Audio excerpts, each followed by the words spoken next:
morning, everybody. Happy Wednesday, the 1st of October. I cannot believe it's October already.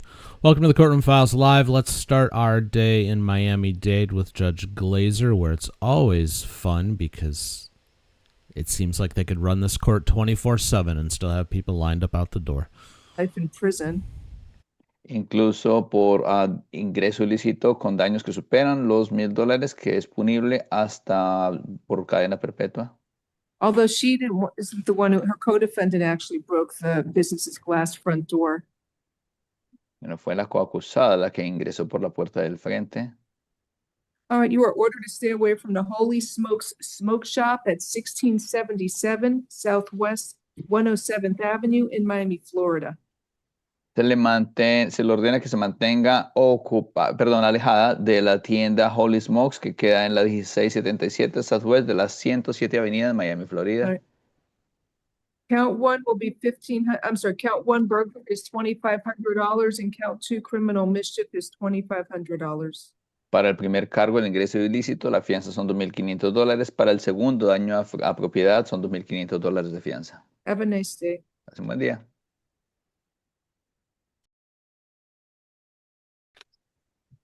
Next is Chloe Castellanos, page 3. She's out on bond hold for F25-17948. Added. These are added, Judge. Thank you.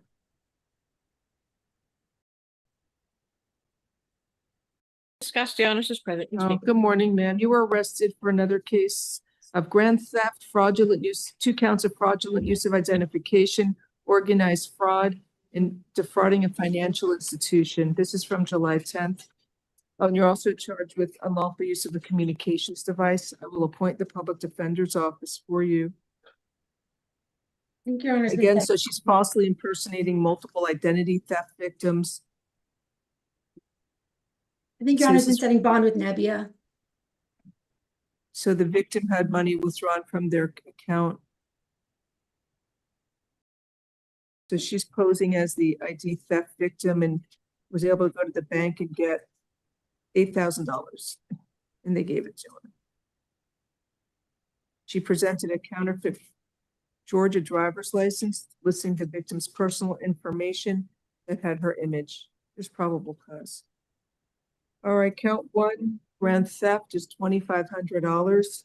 Count 2, I'm not sure why it charges a second-degree felony. It could be a third. Because it's over $5,000? Yep. All right, count 1 is a $2,500 bond. Count 2, grand theft. Fraudulent use of personal identification over $5,000. It's $7,500 for the bond. Count 3, organized fraud, is $25,000. She's got 2 counts of. The reasoning. I'll split it. I don't know why there's 2. Because says of the bank. the account is titled in the second names. identity victim. I'll split them. $5,000 count 2, $2,500 count 3. Count 4, organized fraud is $2,500. Although I'll make that 1,000. She has so many of those. That will be count 4 is $1,000. Count 5 is $2,500, and count 6. Wait a minute. Count 6, unlawful use of a communications device. I don't understand that one. I'll do $1 on that. Oh, here she says she admitted to her knowledge and role in the scheme, and she confirmed she was mailed all of the fraudulent driver's licenses to her home that she used. I think it may be the information found on the cell phone. I'll be $1 per count for that count. Count 6. With Plus Nebbia, Nebbia. Judge? Plus a Nebbia, you have to show the money used to post your bond is from a legitimate source of funds. Okay.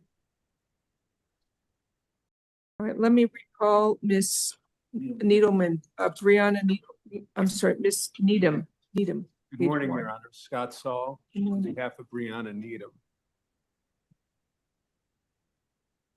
She's out on bond.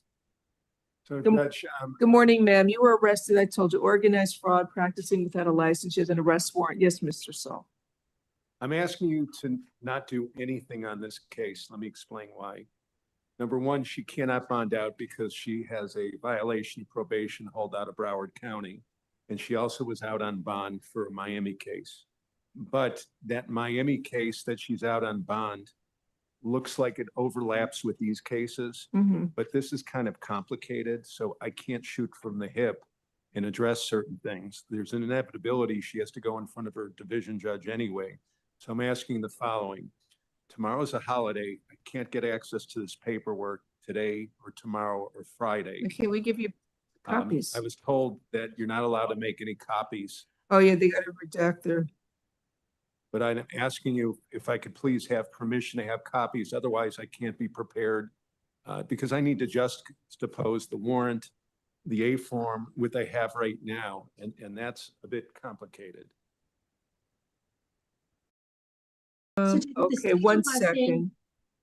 Is just standard bond with the holds so that all of the cases will go before Judge Hirsch on Friday and counsel can make any appropriate arguments. See, the problem is if you make a This one's finding. redacted. This one's redacted. You can have a copy of this warrant. Right, Judge, I think he can, there's probable cause. And counsel can read the affidavit in court if you'd like. Let him read it. It's just Milton Hirsch. It's fine. Yeah, you can make a copy. This one's already redacted. This one's redacted. Why couldn't you go up in there and get it to copy? It's done. I'm happy to be. Okay, we gotta follow the rules here. Got my supervisor clerk here. Gotta be careful. I just, it would take me about, 30 to 60 minutes to sit down and juxtapose the 3 arrest affidavits. So I'm in a position to accurately talk about the case. If you make a finding of fact, then it precludes me from making any argument before Judge Hirsch. No, it doesn't. He'll readdress the bonds. There's probable cause here.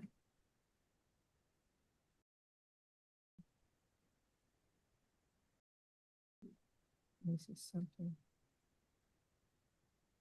I'm not sure why it was charged as a second degree felony. Give me a second. Oh, because.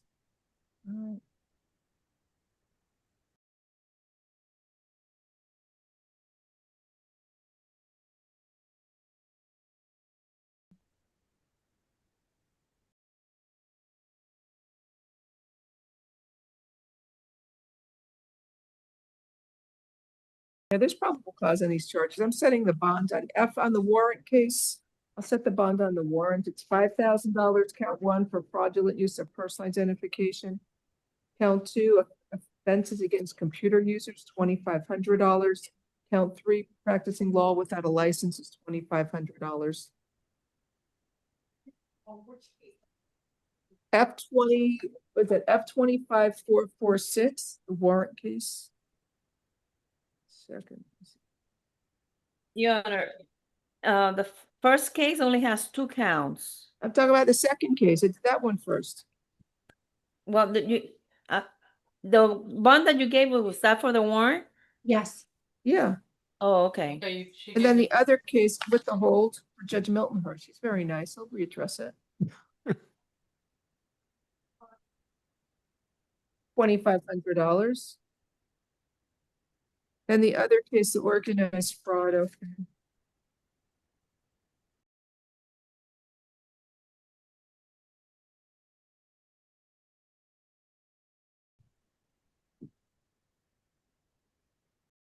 There's also probable cause on the F2521380. I can, Remember, all these bonds are illusory because she is a hold on her. I understand. I'll set the bond on count 1. Steve, do you want me to split them or what? No, it's count 1 will be $1,000 and count 2 is $2,500. You'll see. All right. Judge, the only way I'm going to get access to this paperwork this week, if your division is kind enough. So, Miss T, is he, the other one's not redacted. Only one is redacted.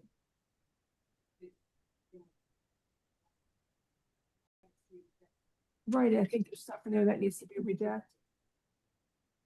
All right, so then can I just have all the paperwork? I'll just sit in the corner and take notes, just so I'm prepared for Friday. Otherwise, I have no access to this. Can you paper. let him, you can review it. We'll give it back to you. Go take a look. Give it back. Okay, so ma'am, you're gonna see Judge Hirsch on Friday. Your lawyer will be there, okay? One other thing, I need to order you to stay away from the alleged victims, Iovana Jimenez, Jason Alderman, and George Rosa Bogal. No contact with the alleged victims, either directly, indirectly, in person, in writing, by telephone, or through third parties, and stay at least 500 feet away from the victims, their home, school, and place of employment. Good luck to you. Next, we have Kimberly Gonzalez. Barbara, thank you for gifting a membership. I appreciate that. Good morning once again, everybody. Welcome to the Courtroom Files Live. We're going to stay in Florida, but we'll go say good morning to Judge Mercer. Yeah, maybe just stand by, but I don't think he needs one. Okay. So let me clarify for Mr. Cordova and make sure we're on the same page with the jail. So we had 3 names on our list. Mr. Cordova, I think that's probably what you got. But Yes, 2 sir. of those individuals are immigration warrants only. They have no local charges. Is that right, Corporal? Yes, Your Honor.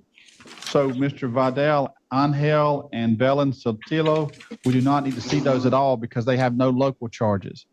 Then we have Mr. Hernandez, who does have an immigration issue, but he also has a local hold. And Mr. Hernandez, do you need or request the services of an interpreter, sir? Yes, sir. Okay. So we'll be on the safe side then. We'll ask Mr. Cordova to translate just to make sure, or to interpret just to make sure. So Mr. Hernandez, you're here because you're accused of one kind of battery on a employee of the Department of Corrections. Buenos días, señor. Usted está aquí porque está siendo acusado de un cargo de agredir a un empleado de una institución de correcciones. And it is a specific type of battery by throwing or tossing certain fluids or materials. Y es un tipo específico de lanzar ciertos fluidos o materiales. There is probable cause for the charge, sir. Si hay causa razonable por la acusación, señor. And there was quite a delay between the alleged incident and the request for the warrant. So I put a bond on the warrant. Y había un tiempo que se pasó y se detuvo desde el incidente y el orden de arresto. Entonces yo puse un orden de arresto. Your bond already said is $10,000 cash or surety.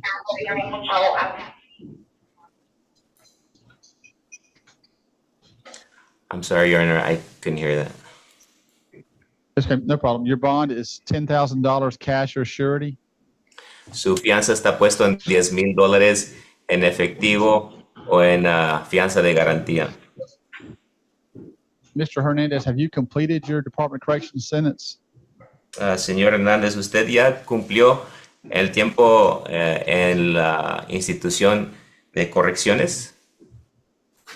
Sí, señor. Yes, sir.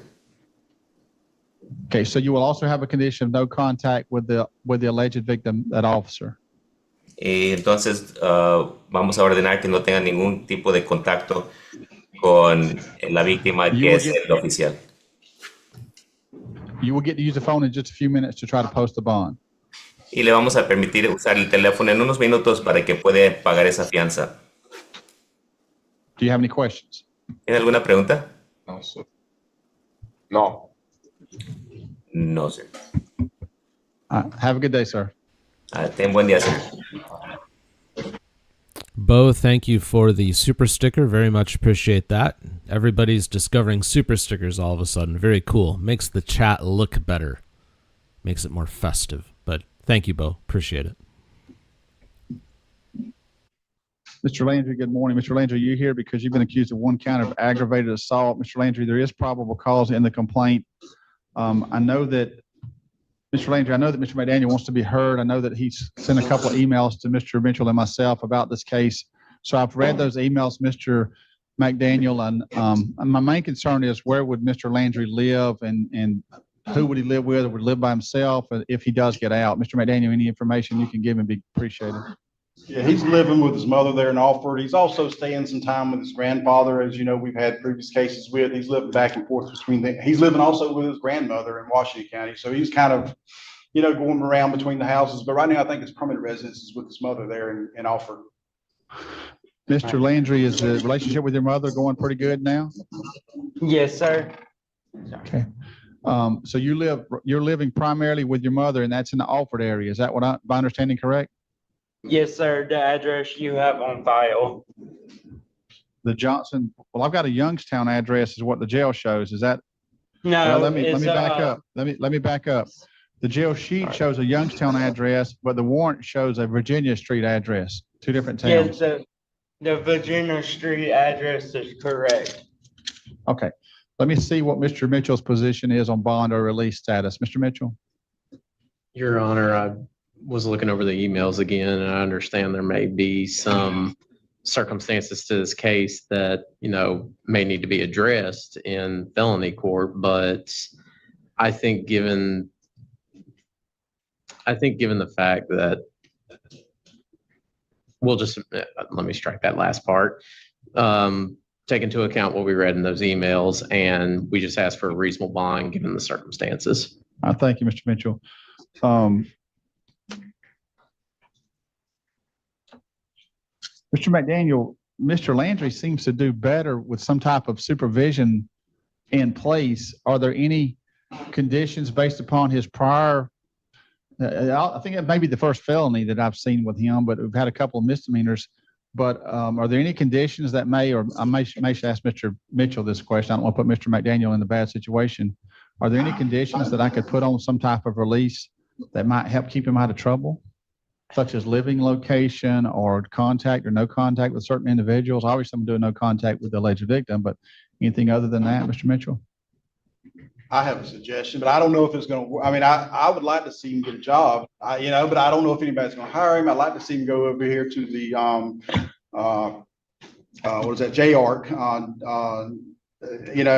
but I don't know if they're going to hire him. I'd like him to at least go put an application in at JARC and, see if Goodwill's a place he can go put an application in. I did do that. I know transportation may be some issues, but hopefully he can figure that out. But I think, some of his biggest problems, I think, is he's just sitting idle, walking around, and he needs someone to have structure in his life. I think he needs structure in his life. I just don't know.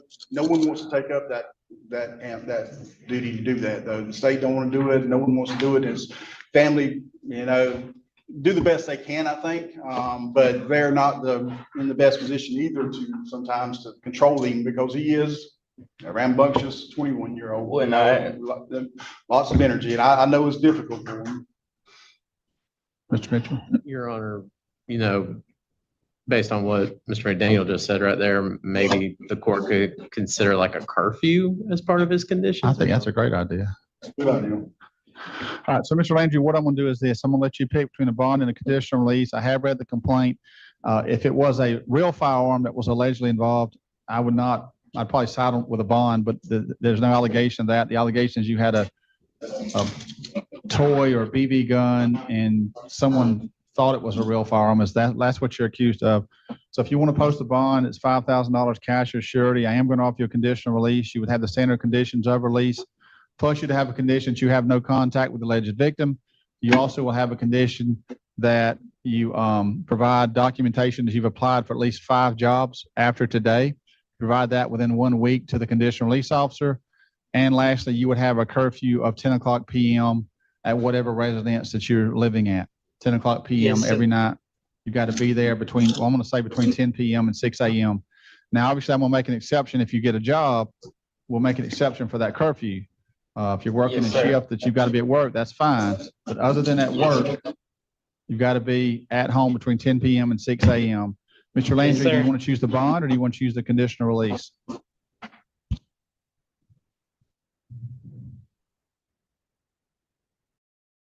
Yes, his mother is his payee, I believe.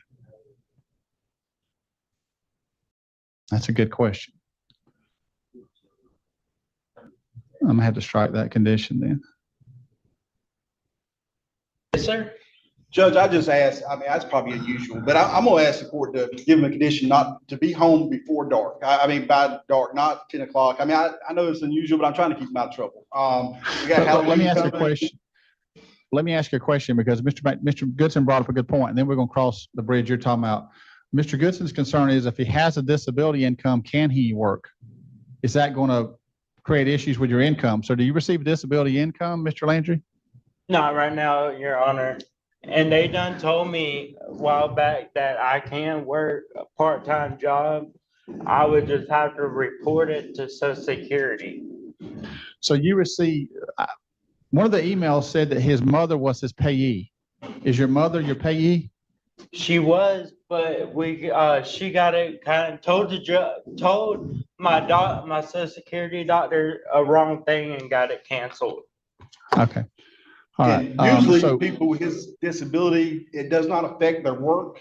On his disability, that normally does not affect his work, but because he's never been diagnosed when he was in school, his mother and all them never done these things, it becomes such a, we couldn't get it done. I tried to get it done, but generally it does not affect their work because they'll get the full amount and then they can work as much as they want to. But because he's not classified in that area of disability, he does have limitations. It's probably part-time, I suspect. Okay, thank you. So the other question that you raised, it sounds like there may be a concern. Mr. McDaniel is trying to help his client stay out of trouble, which I appreciate, but I'm hesitant to do something like dark. I'm more comfortable with a time. So Mr. Mitchell, what's your thoughts about a time, curfew time other than 10 p.m. that maybe, obviously we'll make an exception for work purposes if he gets a job. Mr. Mitchell? I know we're about to get the time change coming in, so maybe 6 p.m. to 6 a.m. Mr. McDaniel, any thoughts? That'll help him out. I just, I want to, Okay. and most of the time, and I'll say most of the time, these troubles that happen are right in the middle of the day. It's not like, but I think that it still help him out to be home, by at least the time. Mr. Landry, if you choose the conditional release, your curfew would be 6 p.m. to 6 a.m. Do you still want to choose that, sir? Yes, sir. Mr. Landry, what's going to happen next is they're going to let you get dressed in your regular clothes. They're going to bring you to the courthouse because that's where the probation office is at. That's where the conditional release office is at. You'll meet with Mr. Goodson or Mr. Ham, one of the officers. They'll go over the release with you. You've been on release before. You know how it works, but they'll go over it with you again, and then you'll be free to leave. If you do call friends or family for transportation purposes, tell them you can be picked up at the courthouse in roughly 45 minutes. Any questions? Yes, sir. No, sir. I wish you the best, Mr. Landry. Yes, I'm gonna leave the job thing in there because since he's not drawing any Judge, disability. we just asked, well, he just. If you find, excuse me, I'm answering Mr. Goodson's question. If you find out it's going to affect his income, then yeah, I'll need to know that. But he's saying right now he doesn't have any disability income. So, life John, management's don't let him gonna see. Oh, come here. So Judge, I guess I didn't hear what y'all were saying, but life management has to see him because he's made statements essentially against his, I know he just come from the Baker Act facility, but he still has made statements against his health and they're gonna have to see him before the jail lets him out. So Corporal, the complaint says the reason they didn't arrest him and ask for a warrant is they chose to Baker Act him instead. So he just got out of a Baker Act facility. That's at least that's what the complaint implies. Is that right, sir? Yes, sir. But as soon as he came in on intake, he was making comments and statements that had us to put him in a blue suit. So now policy and procedure before he's released, he has to be cleared by life management. Luckily, she's here today. Okay, perfect. So Mr. Landry, the jail has an obligation to make sure you don't harm yourself or someone else. So they want to make sure you're thinking clearly before they let you go. So you're going to meet with them before you can be placed on conditional release. The jail's got to clear you. Mr. Landry, no one wants you to hurt yourself. Any questions, Mr. Landry? No, sir. Mr. Goodson has something to add. Mr. Goodson? So Judge, and I'm not saying you can't apply for a job anywhere. My understanding, most jobs now are listed on Indeed or the other vendors. So I don't know that you can actually go to a place of employment and fill out an application. Everything, my understanding at most fast food restaurants or everything else is done through Indeed. So I'm not trying to say, I don't mind him doing that. I'm just trying to understand what it is you want him to do. I want him to apply for, show you that whoever's release officer is, that he's applied for jobs at least 5 places. Okay. However he convinces you of that, I'm fine with that, Mr. Goodson. I trust your judgment entirely. So you got to convince Mr. Goodson and show him some documentation. You've applied for jobs at 5 places, okay? Yes, sir. All right, we'll see you in a little while at the courthouse. We'll see you in a little while. We'll see you at the courthouse after Life Management does the He evaluation. needs his court date. And Corporal, please give him a notice for Mr. Mitchell, November 4th. Corporal, please give him a notice for November 4th at 8:30 a.m. in felony court, please. So let me ask, I don't know that I guess the only way we can do it in those kind of cases that may or may not become a misdemeanor is give them the felony court date. If it becomes a misdemeanor and they go to felony court, they'll find out. Yeah. Okay. And it may be, if the state reduces it 2 weeks before the court date, the person should get a notice on the misdemeanor court date in the mail. But they'll still think they have to go to court in the felony date because they got that date from the jail. Follow me? It's weird when there's transfers, but we just have to go with what's listed as of right now, and it's listed as. So is there a way we can send, when we send that, I didn't mean to interrupt you, Mr. Mitchell, but when we send the notice for the misdemeanor on a transfer and the felony court date hasn't happened yet, can we send a copy of the transfer with the notice? Put it in the same envelope? They don't send transfers to defendants. Defendants don't get copies of transfers. So I'm asking the clerk to send a transfer because I don't want the people taking time out or get like in him. He's going to have to get somebody to bring him to court, get all the way up here and be told you don't have court today. The other notice you got for your misdemeanor case is now your court date. Follow me? Thank you. Then we have Joshua Allday. Real quick, while the next contestant comes up, Barbara, thank you for the 5 a little while ago. You said, I don't like YouTube getting 30% plus taxes. I get what you're saying, and I appreciate the sentiment, but in the same respect, you know, YouTube is hosting over 1,000 videos for us. They provide us with this platform, so, you know, if we weren't working through them, I would pay for it all myself, and I can tell you that costs money. I run a lot of websites. It's not cheap, so, you know. They should get theirs too, I suppose. But again, thank you for the 5. I remember reading the complaint now. Mr. Allday, the criminal history I've got shows no prior history. Is that accurate, Mr. Allday? Yes, sir. All right, let's see if the attorneys have any additional information. Mr. McDaniel, anything on behalf of Mr. Allday? Your Honor, just, you know, I don't know when this happened, but I know that they've reconciled and back living together. I kind of assumed she'd be here this morning, but she's not. So I do realize you're probably going to put a no contact, and we're just going to ask for a cash bond.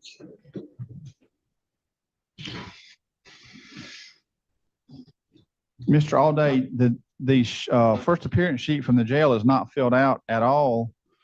So I have no idea if you have a job or not. Are you employed? Yes, sir. I work at, where do you work at? Jackson, CI. Okay, fair enough. So, Mr. Mitchell, anything? Your Honor, I know that in this situation, the tampering charge is listed as a 3rd-degree felony, but we have no objection to the court initiate or instilling a misdemeanor bond for it, and we have no objection to a cash bond. Perfect. So, Mr. Allday, what I'm going to do then is let you pick between a bond. Actually, you prefer a cash bond. So I'm going to set you a $250 cash bond on each count. You have a cash total bond of $500 cash. Because there's alcohol allegedly involved, Mr. Allday, you have a condition of no alcohol. You cannot possess or consume alcohol while this case is pending, Mr. Allday. There's a condition, no contact with the alleged victim. Based upon this complaint, if the alleged victim wants contact, Mr. Mitchell, what's the state's position if she requests contact on that issue? If she requests contact on that issue, we have no objection to peaceful contact being the condition. So, Mr. Allday, if she requests contact, what she has to do is she has to come to the probation office and sign an affidavit, or the state attorney's office and sign a request for contact. Well, I know they have them downstairs. Do y'all have those forms in your office? Or y'all just have to request a drop? We usually have victim impact statements that usually list what they want on there. If she comes by and signs it with us, I'll send a copy to you. Thank you. So if she wants contact, I would then modify your bond to allow it, peaceful contact that is, but not until she requests it. And even then, she had to request it and it's got to be approved. So until then, no contact until and unless it's improved. You've got the cash bond, you've got a condition, no contact, at least temporarily. and you've got no alcohol condition. Any questions, Mr. Alday? Yes, sir. Wish you the best, sir. And he's got a court date of November 4th. November 4th at 8:30 will be your court date for Judge Garcia. Corporal, please give him a notice for that court date, sir. Yes, sir. Thank you. Antonio Baker. Barbara, thank you for another 5. Very much appreciated. Thanks so much.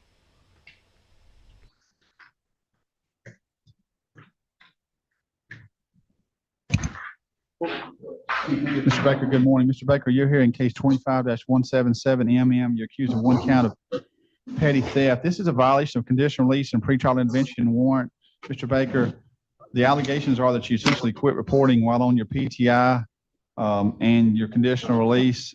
And Mr. Baker, what I'm going to do is appoint the public defender's office to represent you, sir, and ask that you listen to Mr. McDaniel, your attorney. Yes, sir.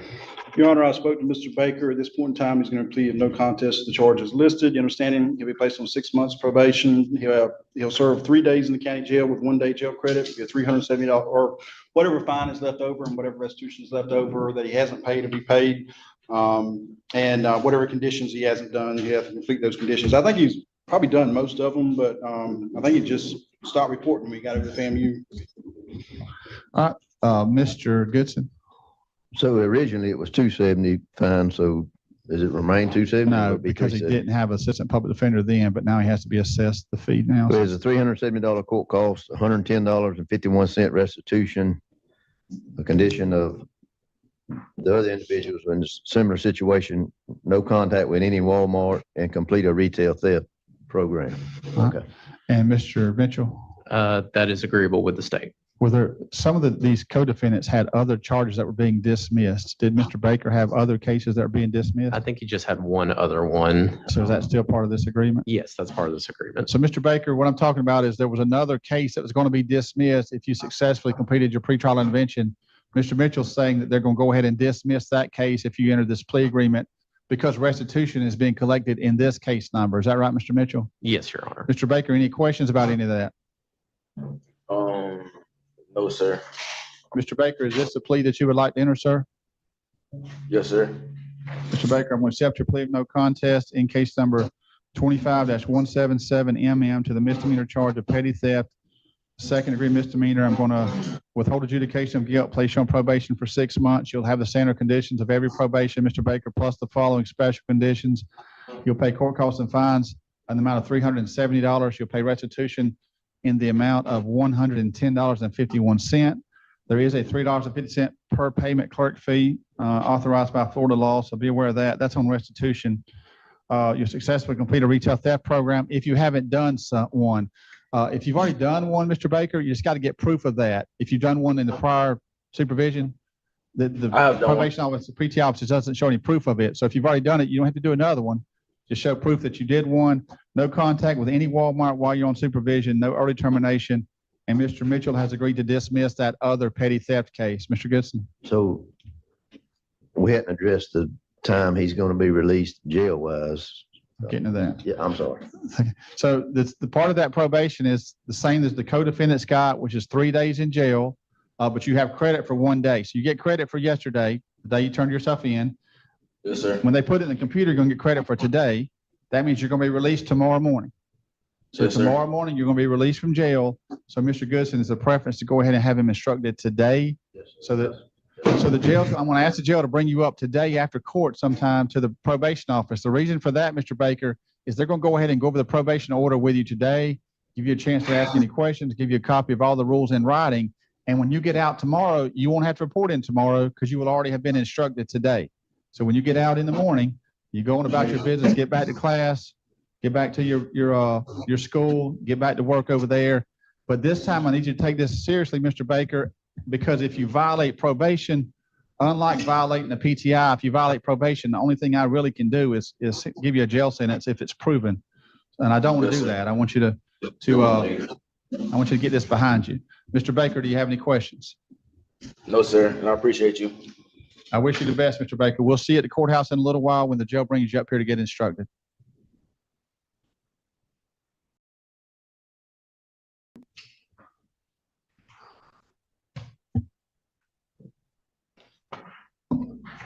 Mr. McDaniel, that's everything I had on my list. Anything I may have missed, sir?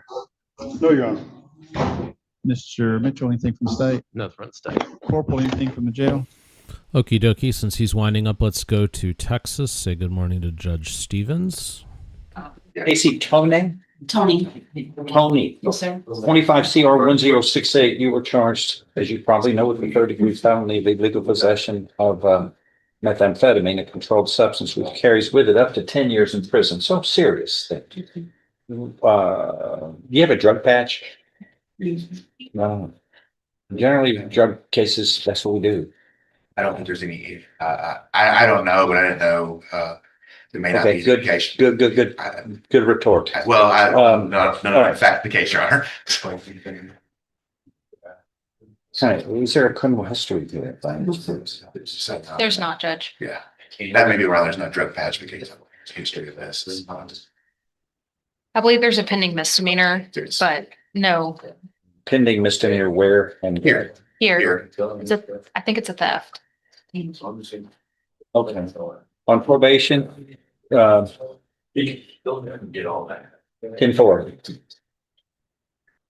Stand by. I'm on warrant duty. I'm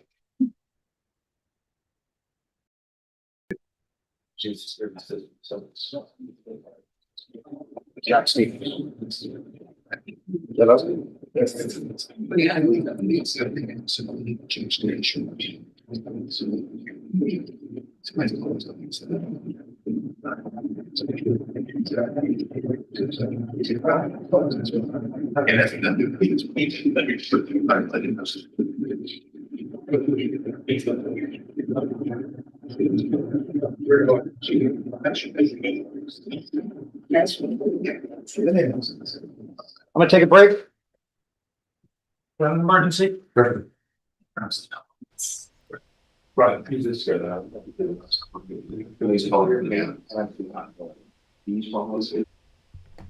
All right, that's weird. Not sure what that's all about. I got to take a break. I've got an emergency. Don't normally see that sort of thing out of Judge Stevens. Normally he just cuts his feed. So I'll keep an eye on that. Let's go to Michigan, Judge Mom. I'm going for P 30758. Would you please put your name on the record?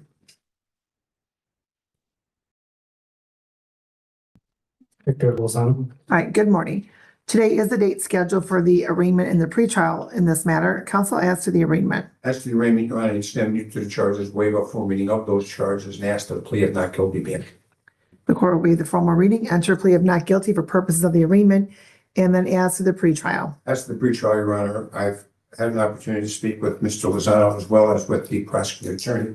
It's my understanding that in return for a plea of responsible to expired plates and the plea of responsible to no proof of insurance, the original charge, that the improper plates, the misdemeanor, would be dismissed.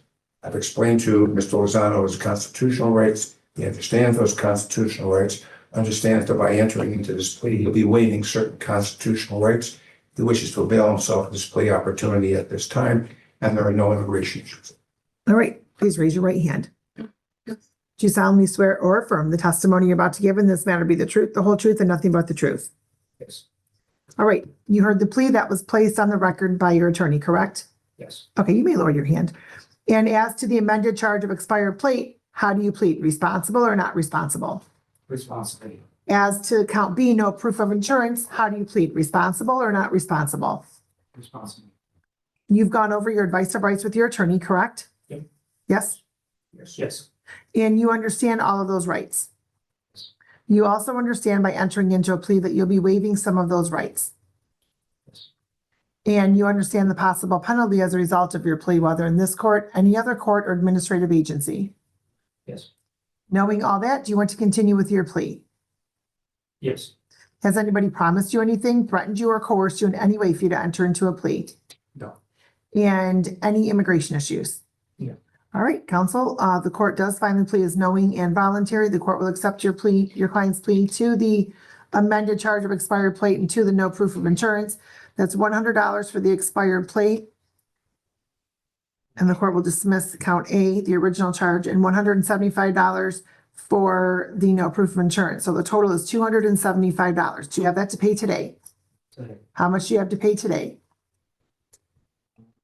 Can pay $50 today? I can try to see it today. Your Honor, could he have 2 weeks to pay the total amount? Okay.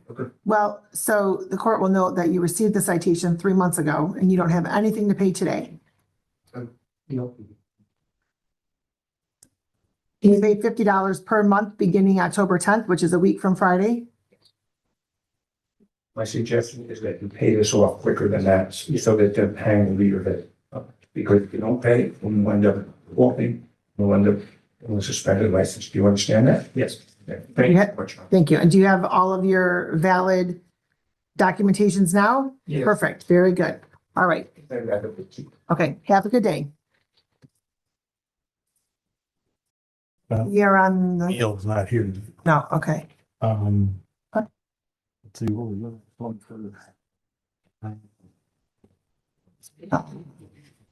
Like Asper, do we at least get? Okay. All right, let's go on the record. The matter.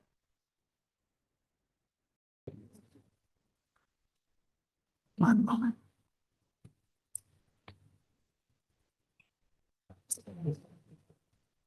In the matter of the City of Wyandotte versus Dominic Dupree, 25515, 25569.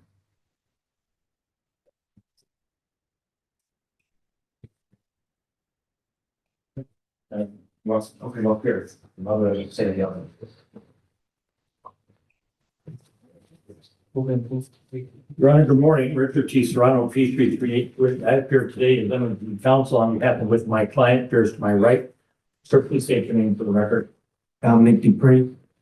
Okay, today's the date scheduled for sentencing on 25515 and a pretrial on 569. That's a correct statement, Your Honor. As to the pretrial prosecutor, the court may recall we had a pretrial on the companion cases with this. Right, Even, all 7 of them. yeah, even the court's ROA states that this is a global resolution. So the prosecutor is going to dismiss the assault and battery that's pending. And Your Honor, we're ready to proceed to sentence. Well, here's. Yes.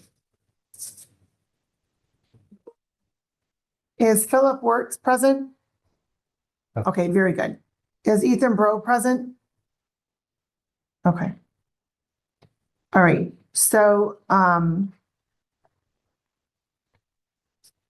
Mr. Wertz, I'm going to give you an opportunity to address the court in just a couple of moments, okay? I will also like to address the issue of restitution, Your Honor, the amount.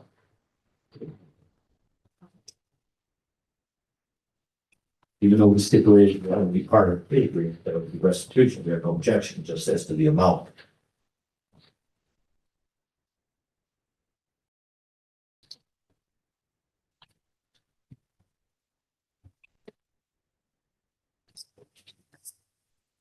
Okay, the court's going to dismiss 25569 as part of, based upon the recommendation of the prosecution regarding global resolution on all of these matters, despite Mr. Dupree's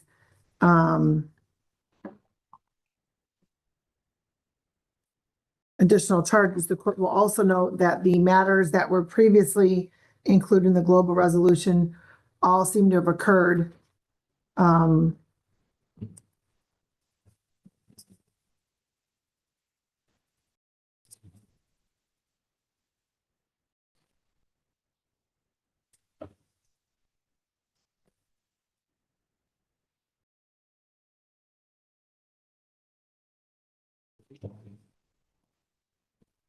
Around the same, all around the same times as this current matter that Mr. Dupree is being scheduled for sentencing on today.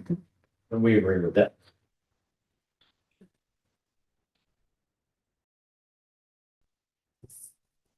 The court will also note that Mr. Bro has did receive notification regarding today's sentencing date on the matter, and he's the named victim in 25569.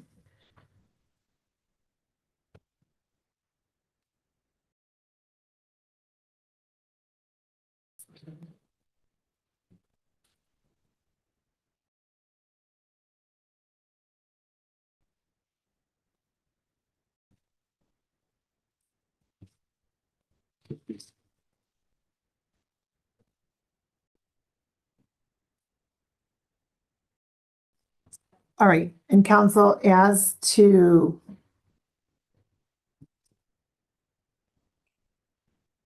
sentencing in this matter, did you have an opportunity to review the report and recommendation with your client? Yeah, for the record, his parents had a conversation. My client's present condition, his treatments, and also the facts of the pre-sentence report. He understands when he's ready to move forward. Okay, and the PSI was accurate, counsel? Yes, Your Honor, as I stated, just briefly to allocate on my client's behalf, Your Honor, he lives with his parents. He's not employed, but he has applied for Social Security disability due to the nature of his disability being mental illnesses. Your Honor, he is presently treating voluntarily at Team Wellness. He's doing well, according to his mother. He wants to continue that. We would hope the probation department, if he's put on probation, would coordinate that treatment with his Team Wellness treatment. Your Honor, he has a marijuana card and using marijuana. We can provide proof from his treatment physician for needing that. He is under continuous doctor care. He does take some prescribed medications, and I told him if his medications are to be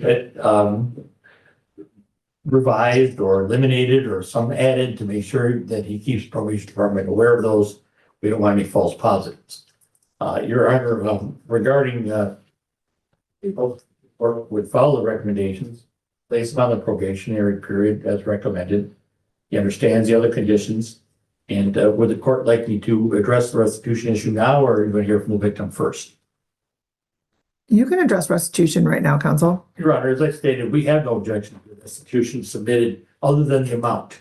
I think if you do the math, the alleged victim, or the victim in this case, Mr. Wirtz, said that he lost 6 days of work. I would assume it's an 8-hour day, so I multiplied 48 hours times an hourly rate of $17.60, came out to $804.80, the amount that the victim is asking for. Your Honor, I have no objection to the victim's rights. It's well established, but this is not, should not be in substitution or in lieu of a civil type remedy in that I've asked the prosecutor to ask the victim if he received any other supplemental workers' comp, disability, vacation to cover this, and the answer was no. However, in doing some research, my research shows that the amount to be regarding lost wages should be a net amount that is received. In other words, would have been after taxes. If not, that would be usurping the government of their taxes and also giving the victim a windfall for that amount that he never received in the first place. So we asked that modification, Your Honor, that it should be net wages, not gross. If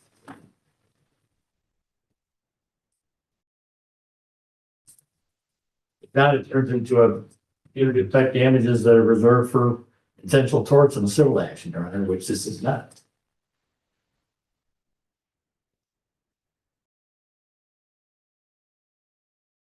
Just as an inquiry, Your Honor, did my client plead no contest, or was it a?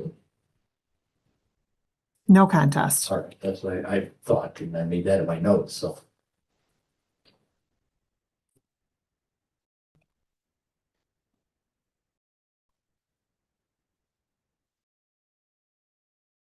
And my client does want to make a brief statement, Your Honor. Oh. Okay. Okay. So quick question, counsel, did your client submit proof of his marijuana medication to probation? Not yet, Your Honor. Do you have it with you, sir? No, Why not? I don't have. You don't have one? Did you tell me you had a marijuana card, sir? No, Really? Because you told probation that. not. She told me not to smoke. Okay, but it also says on here Defendant reported he does use marijuana daily. He reported he does not feel he has a problem. He does have a valid medical marijuana card, no proof provided. You don't. Okay, so let me clarify. Modified, you can't use it. Okay. So get a letter from, you want reconsideration as to that issue. Okay. Is that adequately explained, Your Honor? Yes.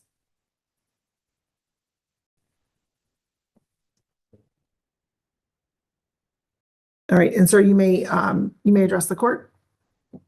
I'm sorry, for the actions that I've done in the hospital. I plan to get better with my medicine. Stick to it. Okay, good. Do you know what it is you did in the hospital, sir? Do you know what you did to the individual? Yes, I acted out and I punched a few people and that's it. Do you know specifically what you did to Mr. Wirtz? No. Okay. Okay. Per the police report, which is what the court utilized as its factual basis, based upon the no contest plea, you slammed his head into a wall.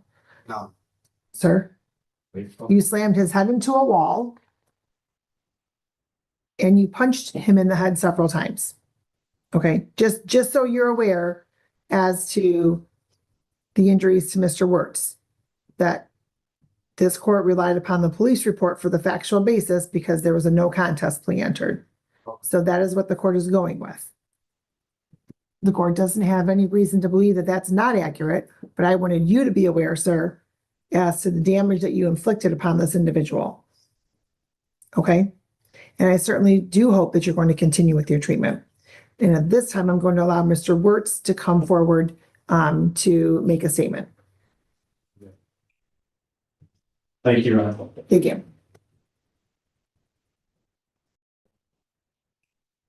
Good morning. Good morning, Your Honor. All right, your name for the record, please. Philip Joseph Wirtz. All right, can you please spell your first and last names for the record?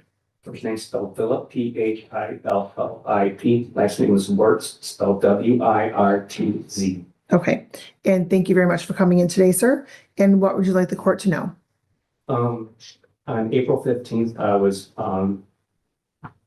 at my job, doing my job as environmental services as a housekeeper, working the 3 rehab unit where that was like retribution for what was done to me. Okay, and I understand you missed 6 days of work, correct?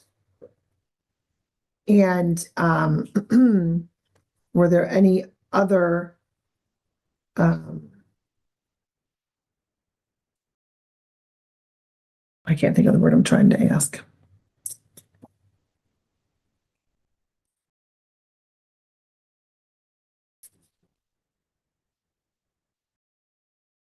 I don't want to say consequences, but were there any other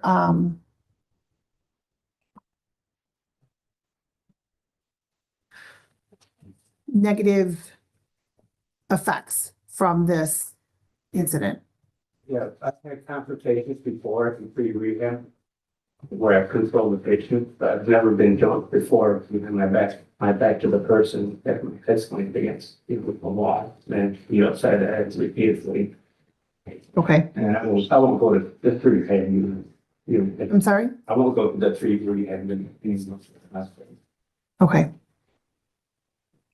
All right. Is there anything else you would like the court to know, sir? Okay. Thank you very much for coming in.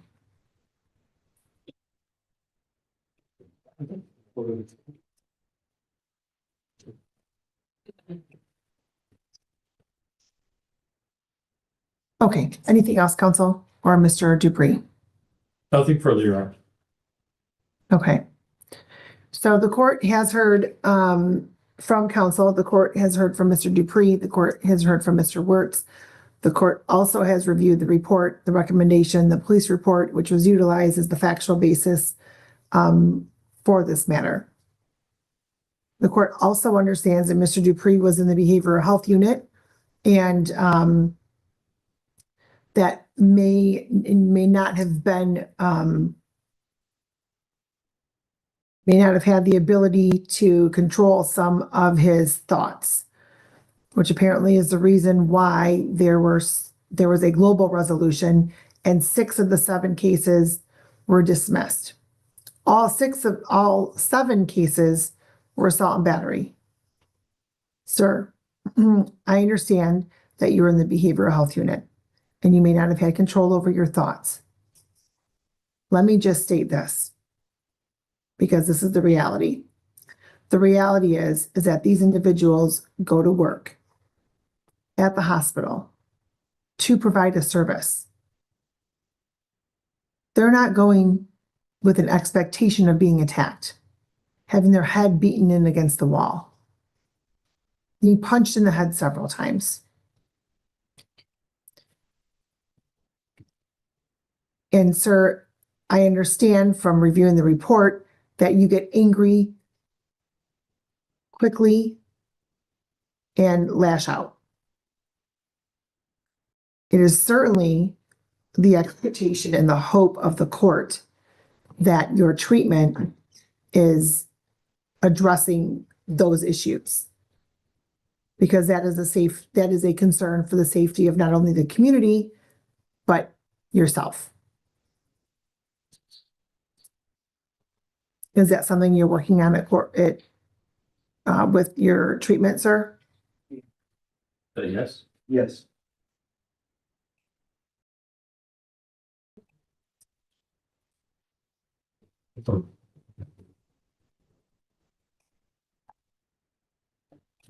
All right, the court's going to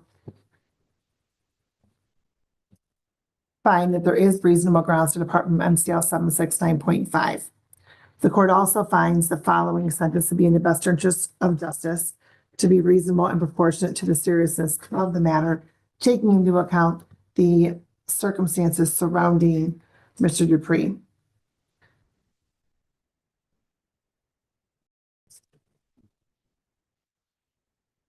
And taking into account the legislative guidelines. The court is going to order 18 months probation. I understand the recommendation was 12 months. However, counsel, given the circumstances and the number of issues that were involved in this global resolution, the court finds that 18 months is most appropriate. The court will note that you are eligible for early discharge with a hearing. So you'd have to request a hearing be held. You're not to violate any criminal law of any unit of government. You are not to leave the state without the consent of this court. You are to report truthfully to your probation officer as often as your probation officer may require, in person, in writing, or virtually. You notify your probation officer immediately of any change in address or employment status. You are to continue with your mental health counseling. The rehabilitative goal for that condition is so you can, with an emphasis on anger management. The rehabilitative goal for that condition is so that, sir, you can learn how to properly manage your emotions and your responses to upsetting situations. The court's going to also order you not to possess or consume any alcohol or drugs unless prescribed. You will be subjected to random testing. The rehabilitative goal for that condition is so the court can monitor your progress in maintaining abstinence and sobriety, because given the nature of some of the behavioral issues of your client, counsel, this court finds that any mind-altering substance, such as marijuana or alcohol, would not be in the best interest of your client. It would not be beneficial. Obviously, if there's some communication from his treating physician that marijuana does help your client for any of his medical issues, then the court will receive that communication and respond accordingly. But alcohol, obviously, I can't imagine there's going to be a prescription for that. The court's going to also order that you are not to have any contact with Mr. Wirtz. That's phone contact, text message, email, social media. I am appreciative, sir, that you did in fact apologize when that was the first thing you said. So I do believe that you're remorseful for what happened. And I'm hoping that moving forward, you're going to take these conditions and work toward controlling your behavior. The court's going to also order you not to return to Henry Ford Wyandotte Hospital unless there's a medical emergency. And you're not to possess any weapons or firearms. Do you have any of those? No. Do your parents have any of those? No. All right, the court's going to also order restitution in this matter based upon the agreement between counsel as well as the understanding that Simpson was going to be ordered in this matter. The court would agree that Mr. Wertz would not be entitled to receive the gross, it would be the net. And the court will note that gross pay less taxes and deductions is $724.42. And I'm looking at Mr. Wertz's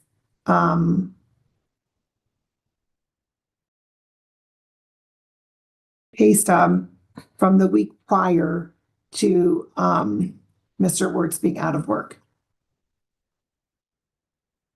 And so that's what this court's off of.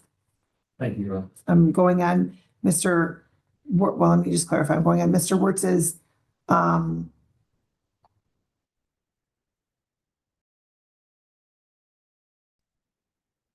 pay stub showing appears to be 40-hour week.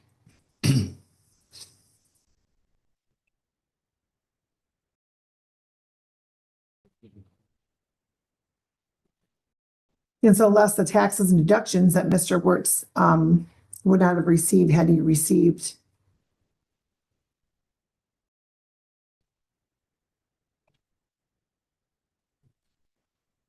his pay. Let me just double check something. Let me see here. What I'm doing, counsel, is I'm looking at a full 2-week pay for Mr. Wertz. This, I believe, was 6 days, right?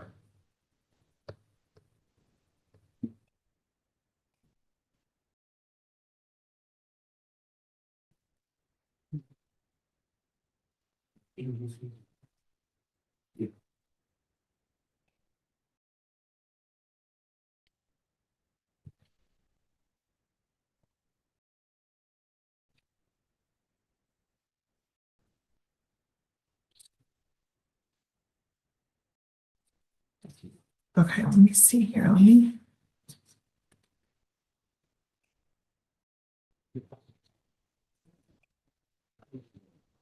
There's no talking in court. If you need to have a conversation, please step out into the lobby.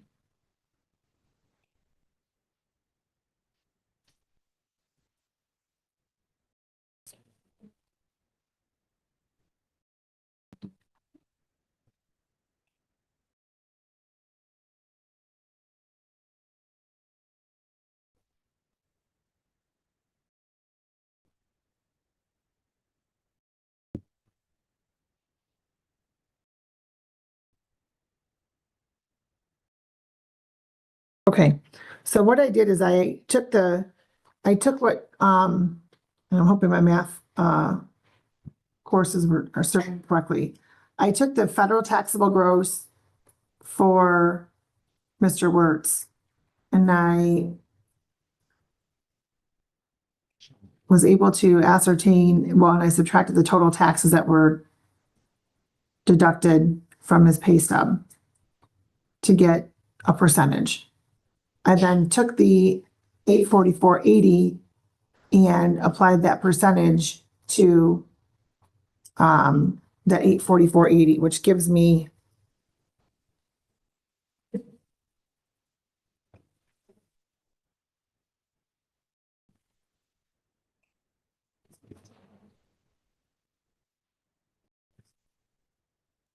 a total of $791.75.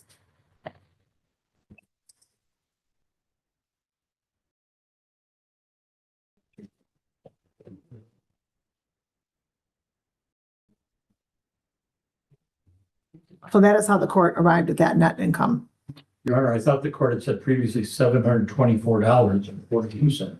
It did, counsel, as I looked just at a statement, but it wasn't necessarily, it was showing hours. It was showing a pay stub for days through the 19th. So there was an overlap and there were 6 days. So what the court stated, counsel, is the $844.80 was the gross pay. So the court, since I'm not a CPA and I don't do taxes, I'm not going to have Mr. Wertz get into his tax bracket or otherwise. The court took the percentage based upon what his federal gross was, less the taxes on his prior pay stub, determined what that percentage was, and the court then subtracted that percentage from the 844.80 to get the 791.75. If you think that's incorrect math, you can certainly, appeal that portion of it, but that is what this court's order of restitution is. We have no objection, Your Honor. That's my client. Is that correct, sir? No objection to that amount? No objection. Okay. All right. And so then that is the order of the court for restitution purposes. Any questions regarding the conditions? Nothing for you, Your Honor. Any questions, sir? All right. The court's going to order a $500 fine, $100 supervision oversight fee, screening and assessment fee, $900 supervision oversight fee, that's $50 a month at 18 months. And since you're eligible with a hearing, sir, if it is determined that you are eligible to discharge early from probation, then up to a certain amount of that may not be due. $300 for the cost of prosecution, crime victim assessment fee of $75, justice system assessment fee of $50, for a total of $1,925, plus the restitution of $791.75. So the total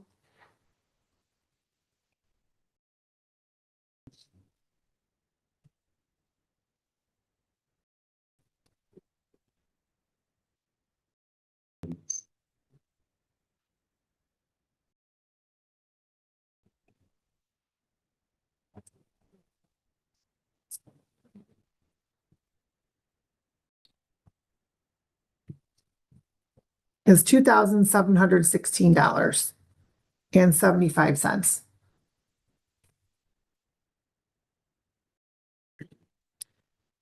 You're going to set up your payment plan through probation. Hopefully the restitution is able to be paid to Mr. Wertz relatively quickly, as he was without work during that time as a result of your actions. Any questions? Nothing for me, Your Honor. Okay. Questions, sir? No. As I did indicate, you're eligible for early discharge with the hearing as long as all of the following have occurred. Okay, you cannot even request a hearing until you've completed at least half of your original term of probation. All of your probation requirements have been completed. You've had at least 3 months without any violation, and all monies have been either paid in full or you've made a good faith effort toward making full payment. All right, please stop over probation and somebody will be with you shortly. Thank you, Your Honor. All right, have a good day. Good luck to you, sir. All right, let's go back to Judge Stevens. Whatever the emergency was seems to have been solved. Personally, I think it was probably of a personal nature, but who knows for sure. Anyways. Okay, what do you want, John? Well, actually, I need to be appointed representative because this is an initial. I'm not appointed yet, but, and then if I do get appointed, I would. Any objections? It shall be done. Mr. West will be appointed to represent you. Then I need about 6 weeks on the announcement. 4 weeks, we will set it for an announcement for 4 weeks. Please get it reset in. And yeah, we're gonna just test. Okay. Before she leaves. Have a seat right over there. I can get that in, just head over there. Oh, Reagan? Give me saying the time. Is Reagan here? She's here. Not sure. She believes she's outside. Oh, okay. Is Timothy Fernie here?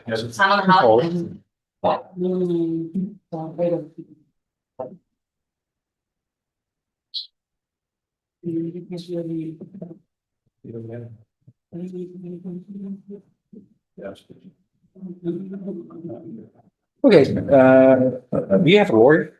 I'm sorry. Or you have a lawyer? Are you getting one? Yes. Who is going to be, do you know? I don't know right off. Okay, you were charged with the third-degree felony of operating a motor vehicle in a public place while intoxicated. And paragraphs 1 and 2 provide because you have 2 prior DWIs or more. It looks like I'm looking at 3.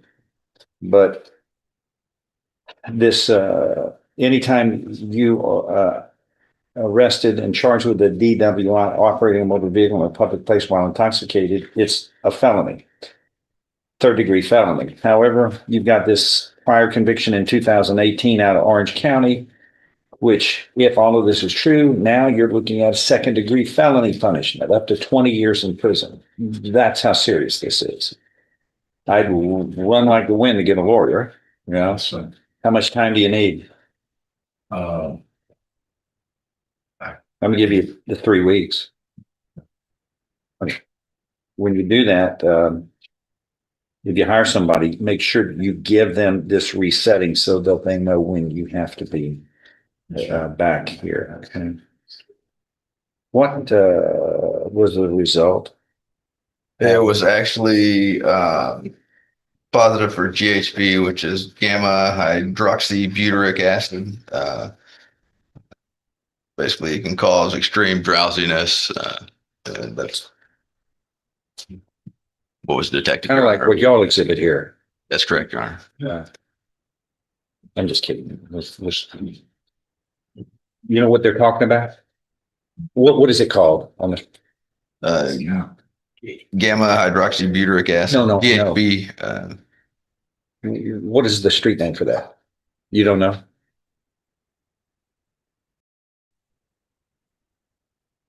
You can't just buy it at a store. We test for that? I can check. I can check and see. Okay. Okay. No. Sorry, it's Timothy Barney. Yeah. So 3 weeks, get a resetting, and just have a seat in the queue. Thank you. Just see as well. Yes. And Your Honor, we would ask just for a drug patch to be ordered just as a condition of the bond there, if it's not already. Pretty fair. Yes, sir.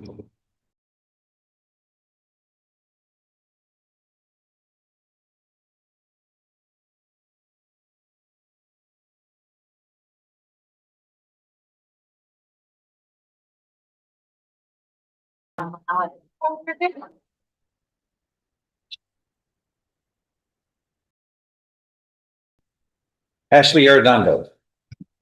Ashley Arredondo. That's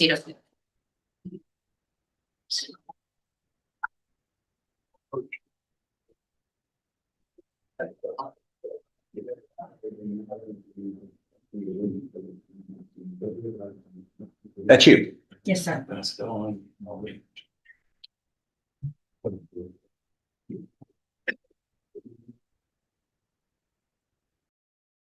Okay, you're charged with the second-degree felony of burglary of a habitation, which carries with it up to 20 years in prison. It's obviously serious. What are we going to do about getting a lawyer? I need court appointment. Why? I don't have the funds to get an attorney. Why not? I just. Well, I've been working since the day I turned 16. Yes, sir. Okay, I just, it's hard for me to. I mean, two months ago and spent $10,000 doing it. Say that again? I just recently got a divorce and spent $10,000 and don't have the money for an attorney. But you're not employed? Currently, I'm laid off. What did you do as, for employment until you were laid I'm off? a construction buyer. Purchasing. Okay, here's what, we need to do is you need to give her one of those affidavits of indigency. You have to fill that out. It's done. Sign it in front of her. I will review it and then we'll do the next step. You already saw the piece of thank you, Judge. We'll take it one step at a time. Thank you, Judge.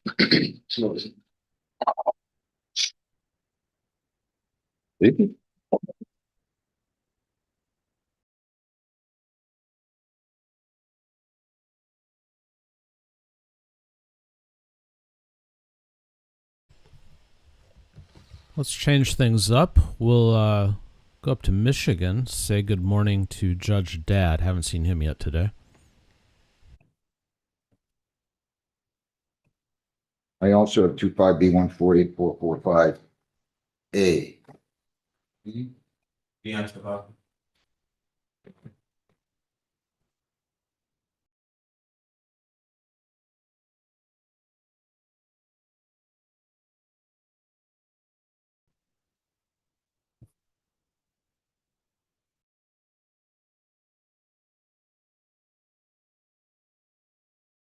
I sentenced you on May 7 of 25 on 445A. You were to pay $335.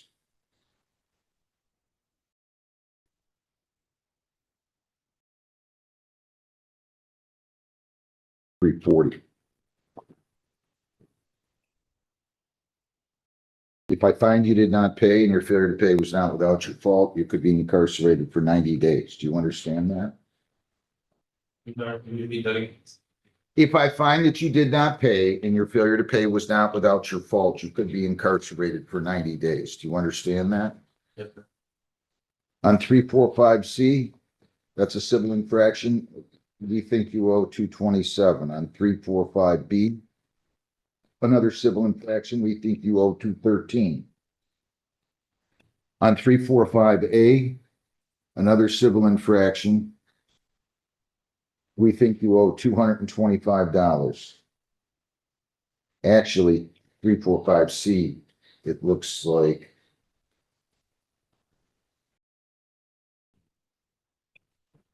$27. If you plead guilty or if you're found guilty of any one of those, you could be incarcerated 1 day for every $10 owed. Do you understand that? Did you sign an advice of rights form? Yes. Did you read it? Did you understand it? If you plead guilty, you will be giving up all those rights and there will not be a hearing or a trial. Do you understand that? You have the right to a lawyer. If you want one, I will be happy to provide you with one at public expense. Do you understand that? Would you like a lawyer? When I enter a not guilty plea, you can go talk to the lawyer and then we'll go from there, okay? I've seen all.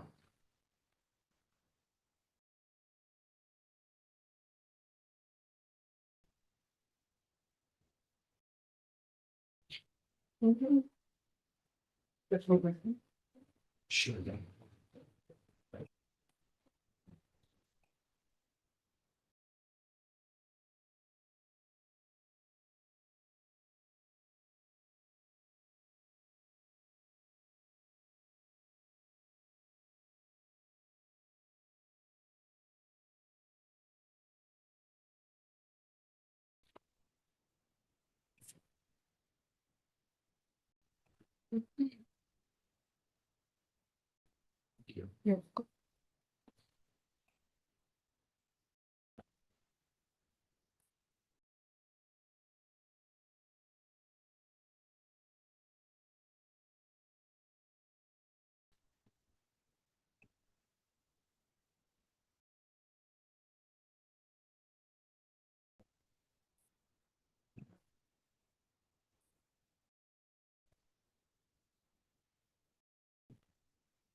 Alexandra Wolf, 25W839121.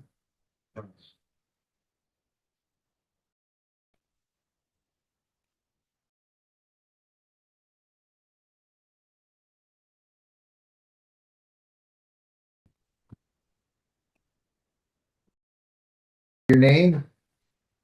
Alexandra Wolf.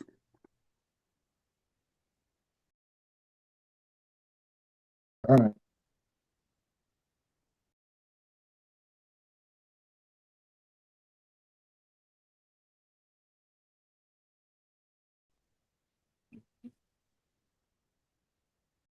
You are residing in Pennsylvania, correct?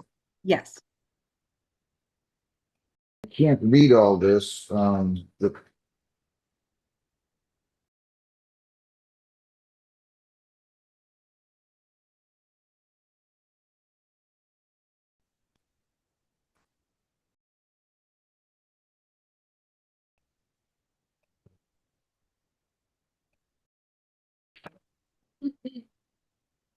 Can you call in the prosecutor?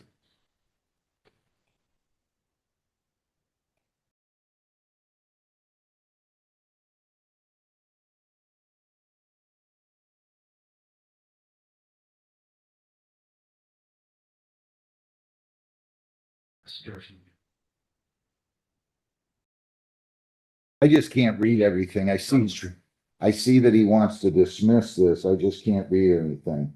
Okay. Child and both parents reside in Pennsylvania. Yes. Child in Michigan.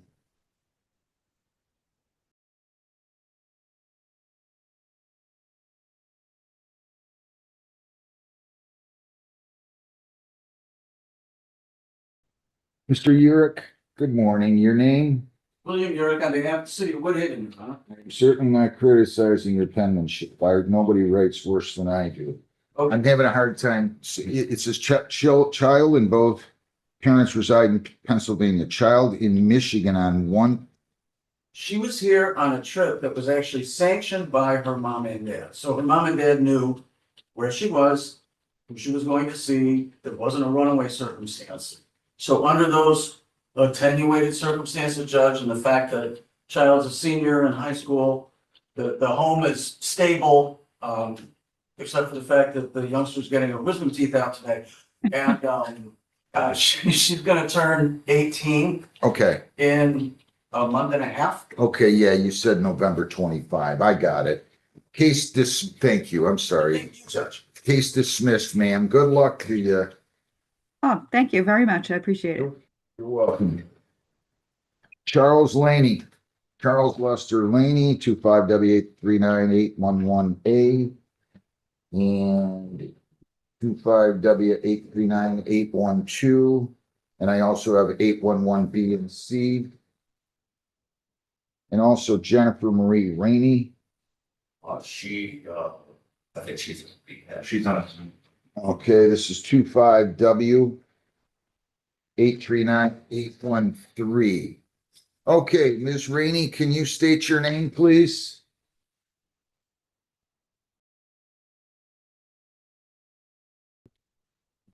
All right, your name, sir? All right, Ms. Laney, your name? I'm sorry. Rain, your name? Jennifer Rainey. You are charged with possession of drug paraphernalia. Ma'am, I'd like to see your face when I'm talking to you, so I don't know if you can set up your tablet differently or whatever device you're on. But you're charged with possession of drug paraphernalia. Wait a minute, where are you going? Now you're sideways. Is that better? That's a lot better. Thank you.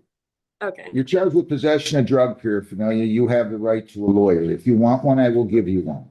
Would you like a lawyer? Yes, please. Mr. Laney, you're charged with possession of drug paraphernalia.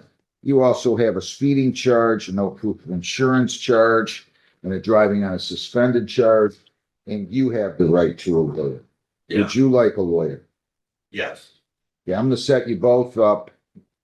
So we're gonna have to have two different lawyers, John. We're gonna have you talk in one, and then we're gonna have to have somebody else handle the other case because of a potential conflict. The two of you are co-defendants, so that's the way it's going to be, okay? So you can go out in the hall, ma'am, you can wait right there. We'll put you in a breakout room. Just be patient, don't go away. The lawyers will be with you as soon as they can, okay? Okay. Thank you. Thank you.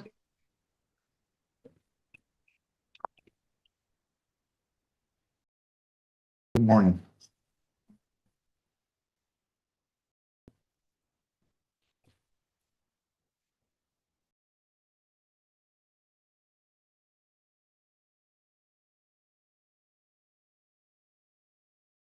So who's that right there? This is not your last name. So look, I'll just open it. That's the wind out piece. Okay. We can't part it. All right.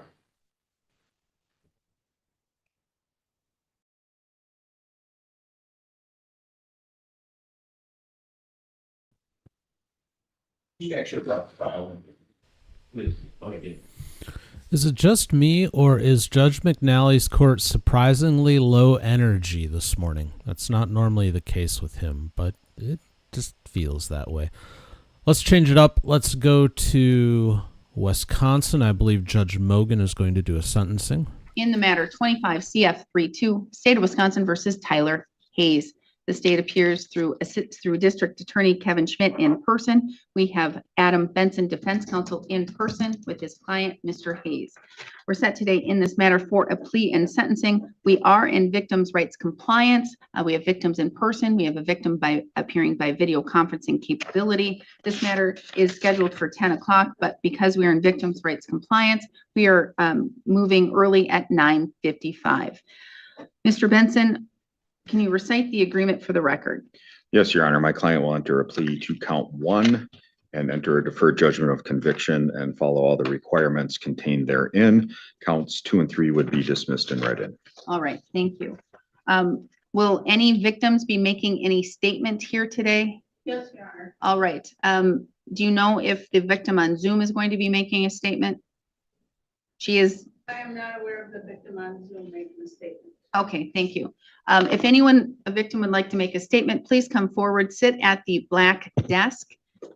You can state your full name or initials if you wish. Do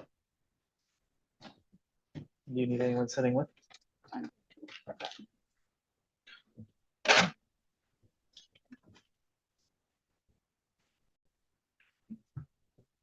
All right, either your full name or your initials, please. Even my middle name. JB. You're gonna need to speak up and speak into that microphone. JB. Okay, JB. If you want to pull that microphone closer to you, then you won't have to hunch down, okay? I would pull it a whole lot closer. All right. You may begin. And I'm gonna let you know that if this may be emotional, you may have anxiety because you're in court. You may have a whole bunch of emotions. If you need to take your time and just breathe, you sure may. If you're reading something, please read it slowly so that my court reporter over here can take everything down, okay? All right, you may begin. I still have flashbacks from the whole incident that happened and flashbacks of him yelling and hitting me. I just have to say, please read it a little bit slower, and that's okay. Take your time, all right? Pretend like you're reading a story to 5-year-olds, all right? Do I restart? You sure? I still have flashbacks from the whole incident that happened and flashbacks of him yelling and hitting me. I still remember when he used to tackle me for my phone that he had no right to at all.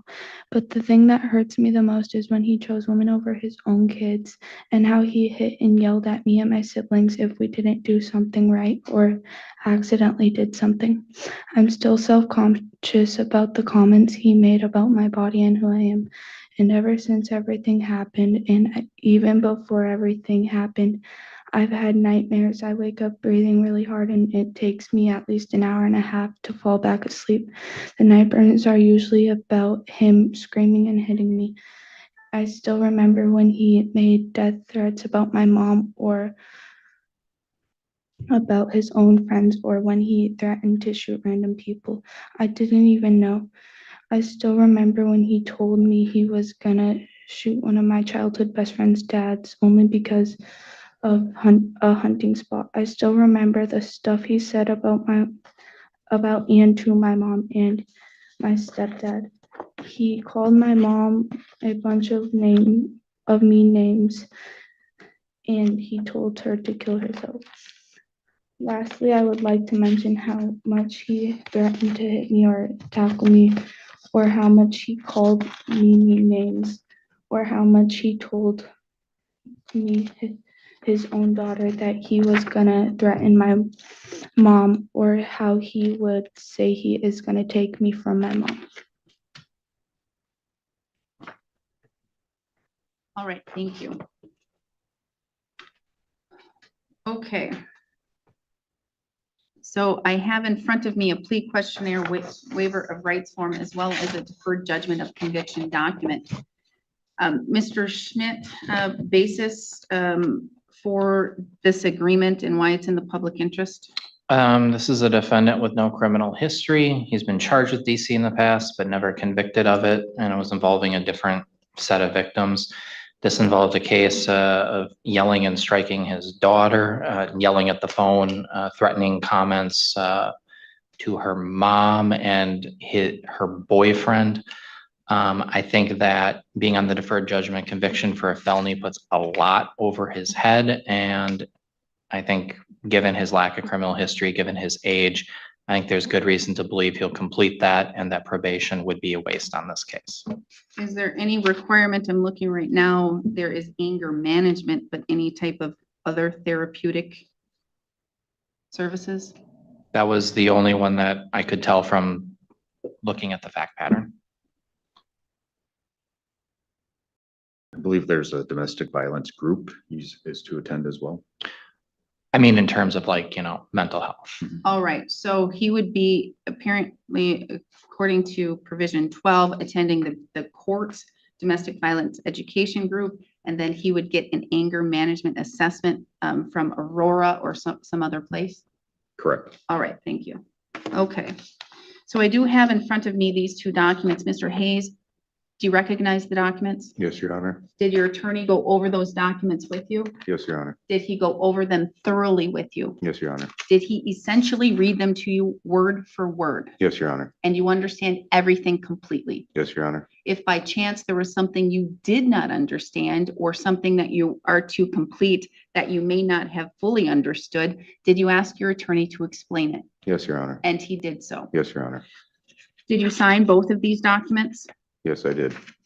So you are pleading guilty to count 1, which would be physical abuse of a child intentionally causing bodily harm, a class H felony. You are 33 years old. You have 12 years of schooling. You can read, write, and you understand the English language. Is that all correct? Yes, Your Honor. No drugs, alcohol, or other medications in the last 24 hours? No, Your Honor. No mental illnesses or disorders that you're aware of? No, Your Honor. Did your attorney thoroughly explain to you what the state would need to prove your guilt beyond a reasonable doubt? Yes, Your Honor. Did your attorney thoroughly explain to you the maximum possible penalties you face? Yes, Your Honor. Did he thoroughly explain to you what could happen if you violate the deferred judgment of conviction if it's accepted by the court? Yes, Your Honor. Did he fully explain that at that time, if it is revoked, that you would come before the court and the felony will be entered as a conviction and you would face sentencing? Yes, Your Honor. On both of these agreements on the first page, there is a list of your constitutional rights. Did your attorney thoroughly go over those rights with you? Yes, Your Honor. Do you understand them completely? Yes, Your Honor. Do you need me to go over those rights with you in any more detail? No. Do you understand that by pleading guilty, you're waiving and giving up those rights? Yes. Do you understand that that would also include if the deferred judgment of conviction is revoked? Yes. Do you understand that if you're not a citizen of the United States, your plea could result in your deportation? Yes. Do you understand that the state would have to prove on or around Friday, January 24th, 2025, that you intentionally caused bodily harm to a child, J.E.B., with a date of birth of January 2nd, 2012? Do you understand what the state would have to prove? Yes. Do you understand that upon conviction for this Class H felony, you could be fined up to $10,000 or be imprisoned up to 6 years or both? Yes. Do you also understand that there's a recommendation to the court, whereas the court accept a deferred judgment of conviction? Do you understand that I'm not necessarily bound to follow that and accept it? Yes. Do you understand that if the deferred judgment is accepted and it is later revoked and you're in front of the court for sentencing, do you understand you could be sentenced for those maximum possible penalties? Yes, Your Honor. And do you understand at that time, the court would not be bound to follow any recommendation or argument from the state or the defense? Yes, Your Honor. Do you still wish to proceed and enter guilty, please? Yes, Your Honor. Do you understand that you're pleading guilty to a felony as such? If the felony is entered as a conviction, then you would no longer be able to use or possess a firearm for life. Yes, Your Honor. You would no longer be able to vote in any election until your civil rights are restored. Yes, Your Honor. Did you review the criminal complaint with your attorney? Yes, That original charging document that basically says what happened that day and why you were charged with the crimes? yes, For the most part, are those facts accurate? most, yes, And so you're admitting here today that on or around that January 24th, 2025 date, that you did intentionally cause bodily harm to JEB. yes, Your Honor. Mr. Benson, may the court use the probable cause section of the criminal complaint to find a factual basis? Yes, Your Honor. Has anyone made any threats or any promises to you for you to plead guilty to this charge? No, Your Honor. You're doing so freely and intelligently, telling the court you fully understand what you're doing Yes, Your Honor. and voluntarily. Yes, Your Honor. Has your attorney represented you competently? Yes, Your Honor. Has he answered all of your questions? Yes, Has he looked at this matter thoroughly? yes, Has he discussed with you a potential of any defenses or a lack of defenses in this case? yes, Are you satisfied with his services? yes, Any questions for the court or for your attorney before I proceed? no, As to count one, physical abuse of a child intentionally caused bodily harm, how do you wish to plead? guilty. The court will find your plea of guilt is done knowingly, intelligently, and voluntarily. I will find that you understand your constitutional rights and what it means to waive and give up those rights. I will find a factual basis to accept your plea of guilt. Based on that, I will find you guilty of count one. Counts 2 and 3 will be dismissed and read in for purposes of sentencing. The court will hear arguments as to the deferred judgment of conviction. In addition to my statements on why it's consistent with the public interest, I think this is the best thing to do to incentivize Mr. Hayes to change his behavior. I appreciate he's taking responsibility here. This encompassed a circumstance where I think he himself was probably feeling very hurt because he saw his child having a relationship with the boyfriend of his ex-wife. I can't understand what that must feel like. I've never been in that circumstance. And even though Wisconsin does recognize circumstances in which a parent can use parental discipline with their children, they can't inflict harm on their children because of harm they feel. I think that the anger management and the domestic abuse programming is the best way to go about encompassing that.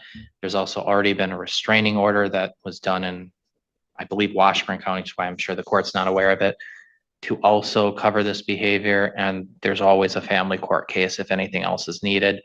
For that reason, I think probation would be a waste of resource on an individual of this age with this lack of criminal history. I think there's all the reason to believe that he's going to complete the deferred judgment conviction, that he's going to follow the restraining order, and that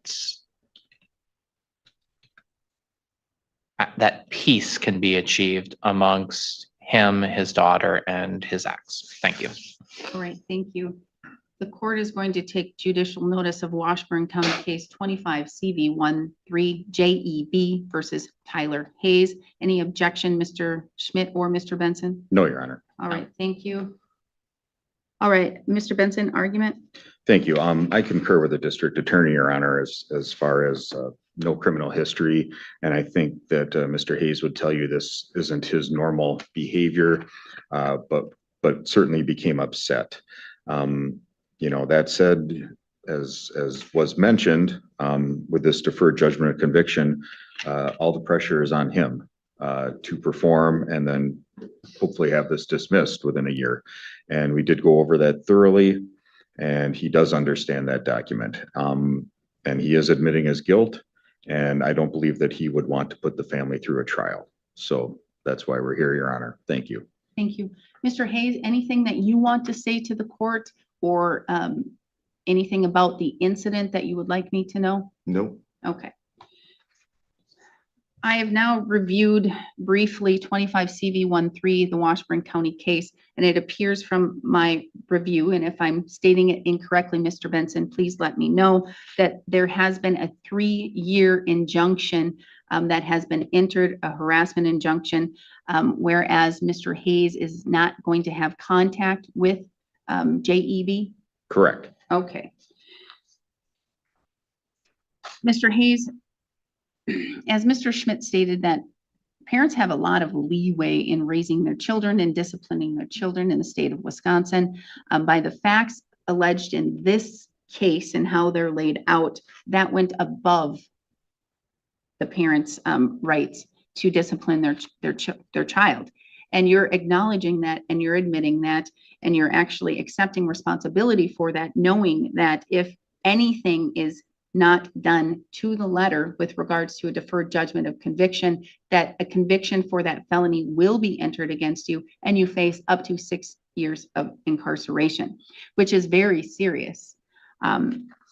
And as I have heard from Mr. Schmidt, you do not have a felony conviction. And so this way, this gives protection to the public, but here mostly protection to JEB, in addition to that restraining order injunction that has been entered in Washburn County. I don't have much about your history, about who you are. I don't have much about any rehabilitative needs other than what I can see from this case. And in looking at the deferred judgment of conviction, those conditions seem appropriate. The fact that you will undergo an anger management assessment within 60 days, provide that proof to Mr. Benson so he can provide it to the state. That's imperative that you do it within that 60 days and you get that proof to Mr. Benson. Otherwise, this can be revoked and judgment will be entered and you could be sentenced up to 6 years. Also have that domestic violence education course with Dave Hatch in Burnett County. That's an additional $150, I believe. That it doesn't have a deadline on that, but I'm going to state it is 60 days, just like the anger management, 60 days or until it is fully completed. But I would highly recommend you contact Mr. Hatch immediately to let him know and to sign up for that course. You also must pay $150 to the district attorney's office within 60 days. That's the number one reason I see the state asking to revoke these agreements, because you have not paid that fine or fee, or that fee to the state. It's very important you pay that, and you pay that as soon as practically possible, because again, number one reason I get asked to revoke these agreements. And looking at protection and safety of the community, this agreement looks like it does encompass that, because you will be getting the services that you need, and hopefully you will also be learning something. Was a parenting class not discussed? No, it didn't make a ton of sense, given there's a 3-year restraining order with the child. All right, okay. And so with that, well, she's 13 right now and the child would be 16. So arguably, depending on what's going to happen later. I have no desire for reconciliation. Okay, all right. So the court will adopt the deferred judgment of conviction. You understand all of those requirements. Is that correct, Mr. Hayes? Yes, Your Honor. Okay, so I will adopt that as the pseudo sentence here in this case. Please take care of all of this. This runs for for 1 year. The injunction runs for 3 years, and you must have no abusive contact. However, you do have no contact with that injunction. So do you have any questions? No. All right, then we are adjourned. Thank you. Thank you, Your Honor. There is more to that story. No desire for reconciliation. There's more to that story. That's all I know. I don't know what that more to that story is, but there's more to that story. Back to Judge Stevens. With these facts and circumstances and her record, I feel like it's appropriate. All right.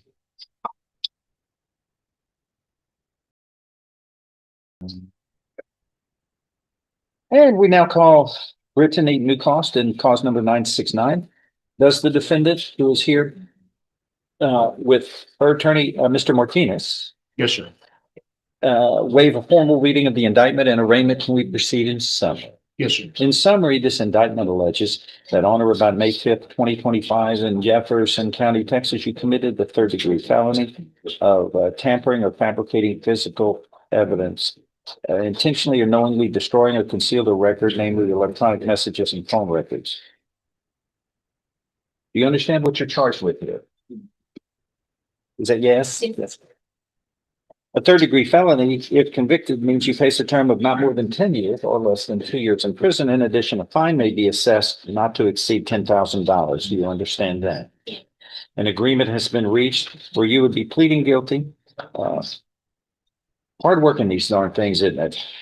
Yeah, it is, but it's better than Yeah, Harris we're County. getting new ones, anytime, but it is just, I'll take those over the ones in Harris County. really, they're bad. Oh, it's very complicated. This is I very think simplified. They're still, You hear that, Judge? We got something up on Harris they're County. still using slabs of rocks, aren't they? And they etching on those? You gotta put 5 defendant, 40, it's very complicated.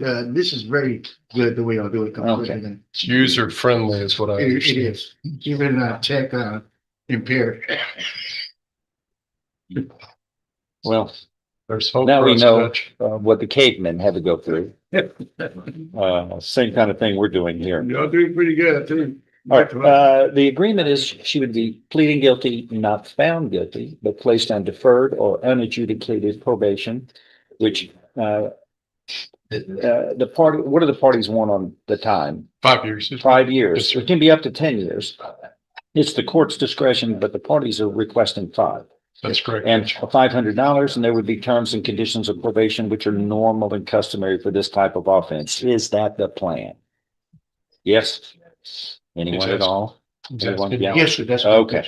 If I follow this agreement, you have no right of appeal of your case. Do you understand? How do you plead to this charge, guilty or not guilty? I believe it's October 1. Are you pleading guilty voluntarily and because you are guilty? Yes, soft voice. Show you what's marked as State's Exhibit 1. Did you sign that document? Did you understand it? Discuss it with your attorney, or the contents all true and correct? State's Exhibit 1 tendered into No evidence. objection, John. Without objection, it's submitted. Among other things, this states you were mentally competent to enter your guilty plea. It's freely and voluntarily made. You know what you've been charged with. The indictment's been read to you. You've read it. You are guilty of the crime charged in any lesser included offenses. You are giving up your rights to a jury trial and the rights to the appearance, confrontation, cross-examination of witnesses. Totally satisfied with the representation provided by your lawyer. All of this is true. It states, so help you God. States Exhibit 1, part of the record for all purposes. Pre-sentence report is waived here. Yes, sir. I will follow this agreement. Thank you, Judge. And find you are mentally competent to enter your guilty plea. You are doing this freely and voluntarily. You understand and appreciate the consequences of pleading guilty. There's, even though there's sufficient evidence supporting your guilty plea to find you guilty from State's Exhibit 1, I'm going to defer any finding of guilt instead and place you on deferred or unadjudicated probation for 5 years. There will be terms and conditions of probation, normal and customary for this type of offense, and probation officer will go over this with you here in a moment. Also, you must pay a fine of $500. And is there anything else we needed to cross T's on that I didn't? No, All right. nothing I Do can well. think of, Judge. You do well. We shorten probations to a third as a reward. You're saying that if you do well, in a year and a half more than you do. 20 months to be. Actually, it's about a year and 2/3, but he's close.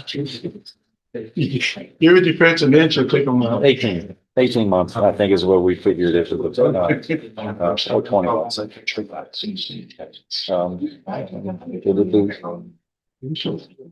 be, yes, 12. Over 5, okay, 60. 60 is 20 months. It's 20 months. And Judge, she's trying to be a nurse and she cooperated fully with the investigation after it was disclosed what she did. Brought her daughter in, she discussed everything. He explained that, admitted everything. He wants to be a nurse and it's a great opportunity. Why? Why You does want she to be a nurse? Oh, you are a nurse. She wants to remain. Why did you choose that profession? Helping people. Good for you.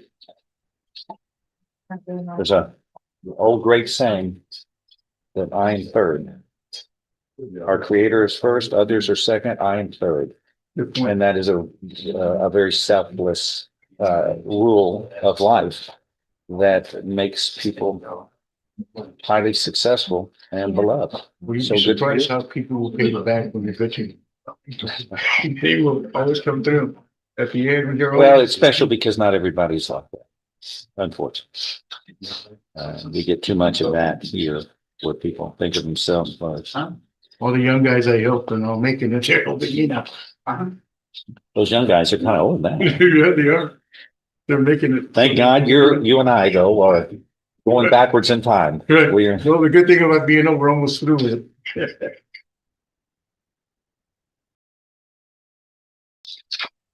You can relax, you can retire. I don't know what's in.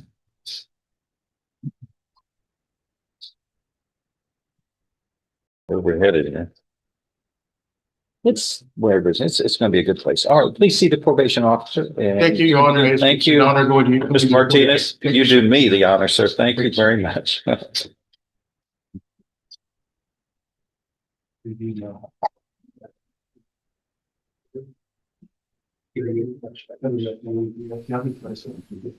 Let's head back up to Judge McNally and see if he's found a little bit of energy in his courtroom yet. Judge, I've been made aware of what's happened. We're not going to be asking for a violation of probation hearing. Who's prepared to stipulate to the violation. Yes. Let me just check one thing here. August 28th.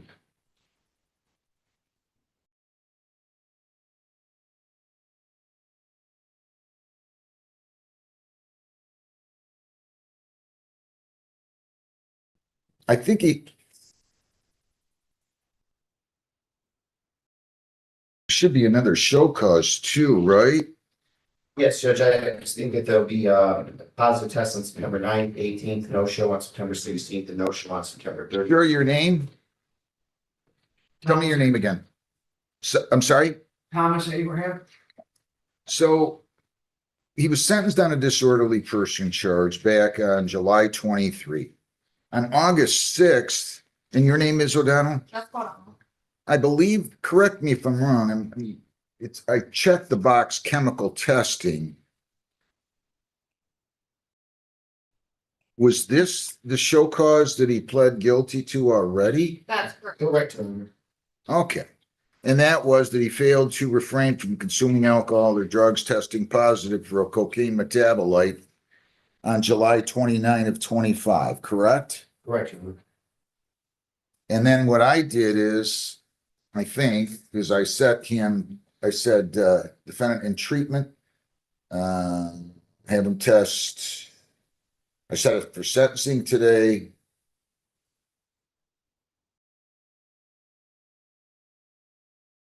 I wrote tested plus 1 time hyphen 12 times. You had him tested once a week.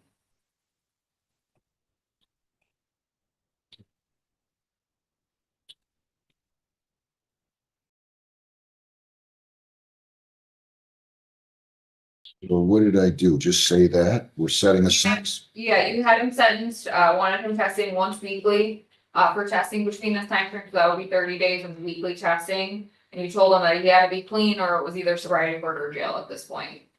And what happened on those tests? So he tested positive on September 9th, positive for cocaine metabolite, that was confirmed. Positive again on September 18th, that was a confirmed positive, again, cocaine metabolite. He was a no-show for testing on September 16th, and then he was a no-show for testing yesterday on September 30th. All right, so do you want a hearing on any of those? No. Does he acknowledge guilt on all of those charges? Your Honor. So what are we gonna do with him? He's either gonna get into sobriety court or he's going to jail today. Your Honor, we had a dialogue today and I expressed what his options were and he would like an opportunity to apply for sobriety court. So I expect the request that he be able to plead today on the violations, be referred for sobriety court, and be given a sentencing date. You didn't prepare another show notes? Your Honor, a couple minutes.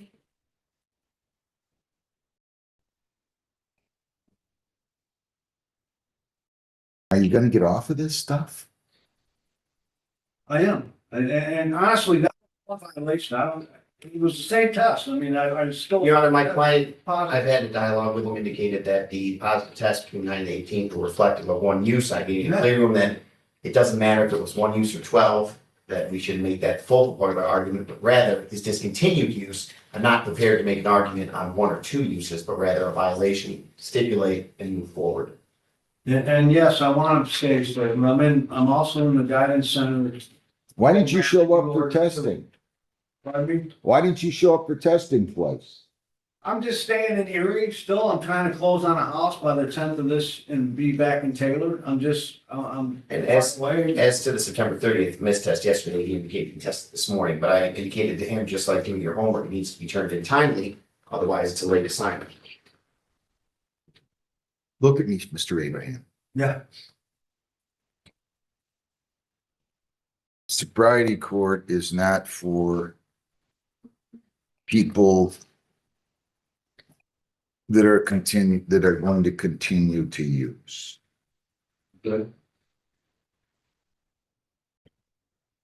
I don't want to hear about how you have to you're worrying about closing on a house in Erie so you can get to Taylor. Okay. This isn't come if you feel like it. Understood. This is go when you're ordered to. And you're ordered to test weekly and you didn't show up. And you're going to start out in sobriety court by saying, I live in Erie and I've got a lot. Well, you're shaking your head. That's basically what you told me, right? Why didn't you show up? I have no excuse for you. Like I said, Well, then I've got to reevaluate whether or not we're either going to take you. Listen to me. We have grants and we have people in our sobriety. And these people, these probation officers can only do so much work.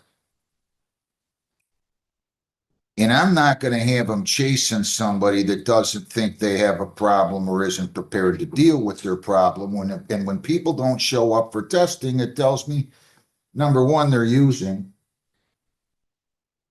And number two, that they're just not, how do I say it? They're not equipped. They're not equipped for sobriety courts. So maybe we should just put an end to this and just send you to jail until Christmas, and then we'll be done with it.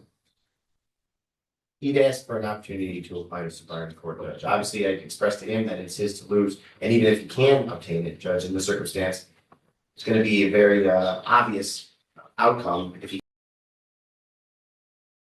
I just kind of gave him a chance here. That's what my intent was, to see how he was testing in the future. He's taking this about as seriously as a decision as to what kind of toothpaste to buy. I mean, I'm dead serious.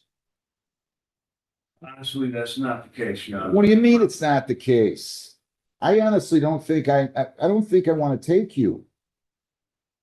You didn't take me seriously. I meant what I said, and I said what I meant. If you're not gonna stay clean and you don't want to get yourself help, let's just end this thing. You can go to jail. You probably will be out before Christmas, and then we'll be done with it. You make it sound like this is some kind of voluntary appearance. I'm in Erie. I'm selling my house. I don't care. Sorry. You don't have to apologize. You were being honest with me. I think you really put this like on your list of priorities somewhere between 88 and 197. You should be ashamed of yourself. I must not have done a very good job when you were here last time, because I don't think I made it clear to you how sincere I was about the fact that I expected you to be clean. And if you weren't clean, you were either getting in drug court or you were going to go to jail. And not only were you not clean, you show up twice. This isn't baseball. Guys who hit for average 500, they get millions and millions and millions of dollars. And instead, if you hit 500, you're going to jail.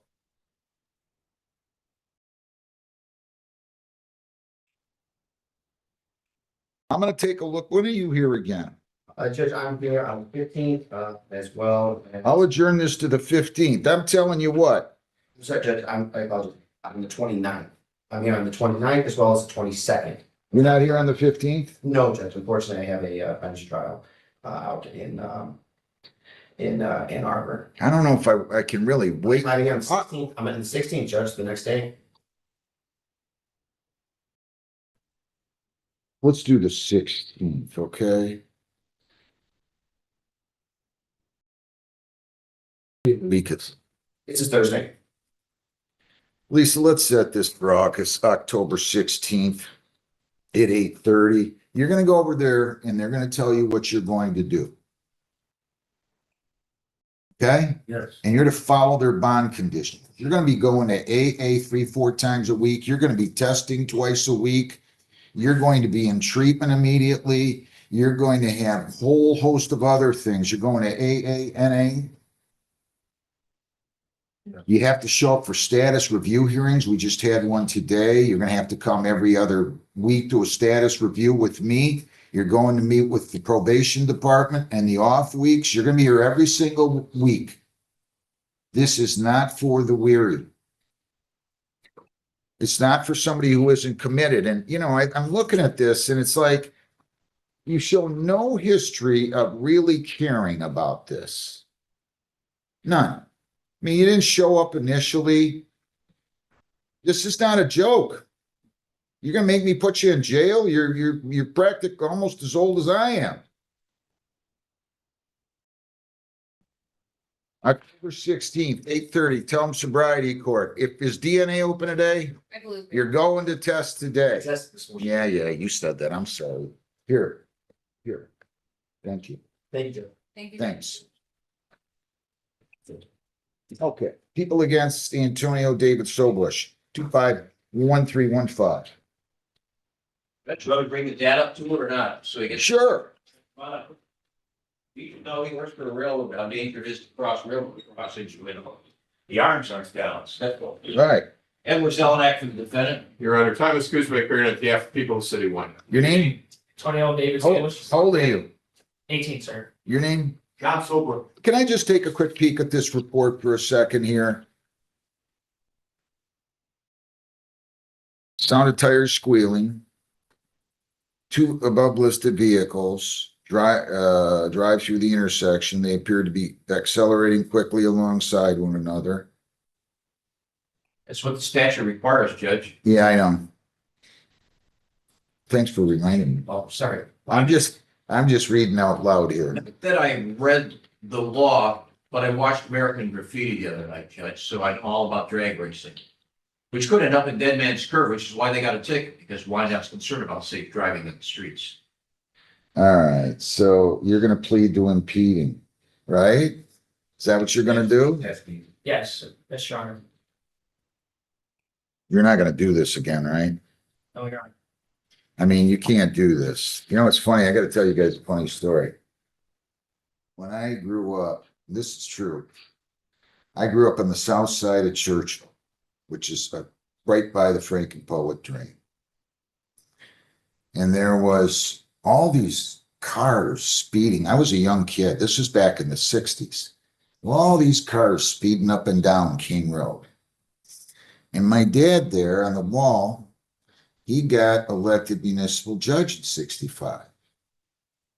And I mean, it was bad. You could hear him racing up and down King Road. And all of a sudden, I'm not kidding you, it stopped because they all started coming in front of him. And he made them understand with what he was doing that wasn't going to go on anymore. Anyway, I always remembered that. Like all of a sudden the car stopped. I was like, stop racing up and down King Road. All right, no more of this. You got it? Yes, your honor. Okay. All right. To the charge impeding traffic, responsible or not responsible? Fines and costs are $195, and you have to pay those at let me just make a note here. You're gonna pay those in Wyandotte. I'm still right about that, right, Lisa? We're having paying these in Wyandotte, right? Yes, that's correct. So you're gonna go over to Wyandotte. Can you pay that today? Yes. And you kind of lectured him about this, right? I believe you. Okay, good. I take file that. Yeah, thanks, Mr. Kuzma. Have a And good. we appreciate Mr. Kuzmiak, who's the new city attorney, for coming out. Oh, you are, you got that new? Well, we're the prosecutors until Bill is still the city attorney, but he may be retiring. Maybe retiring. What's that? It's term, yeah, so we're prosecutors. You just announced it on Yeah, YouTube. he announced it, but it's unwarranted. That's right. They named their room after me and I refused to So accept. when they named court buildings and offices after Mr. Zelnick, we walk in hallowed revere. Judge, and just speaking of Howell Revere, It's $150. The court just next to me for. Does it matter? All right, leave it like it is. Yeah, he's gonna have. He's Not gonna, that I'm ever worried about accuracy. Approach for a second, just. sure. Just nice to. Hey, you too, Mr. Zellman. Good luck, young I'm man. back later today. Thank you. All right. Well, they have their little discussion. Let's go to Reno. See what's going on there. Good morning, Ms. Coda. I have two matters for you this morning, Ms. Coda. Excuse me. The first matter is 25 CR 12298. I'm opening up that file now.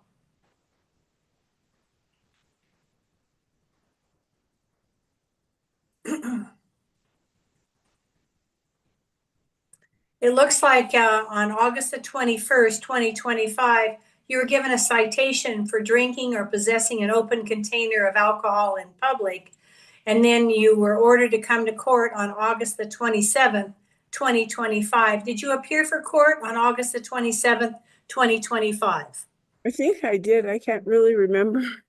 All right, well, the court records indicate that you did not appear. Okay. So you want to enter a plea of no contest to the, or basically admit that you failed to appear? I'm probably going to consider giving you. I'm entering no contest to the whole thing. I mean, Okay. I mean, I have mental health issues, and as far as I know, I just kind of want to get time served. Okay, well, I can't promise you that, but I'll certainly take that into consideration. Your charge is not among the most serious. Let me go to the other charge that you're facing here this morning, and that would be 25 CR 12603. And that is another open container charge and another failure to appear. The dates for these are August 25th, 2025 for the open container, and on September the 3rd for the failure to appear. Do you admit then that you failed to appear also on September the 3rd, 2025? Yes.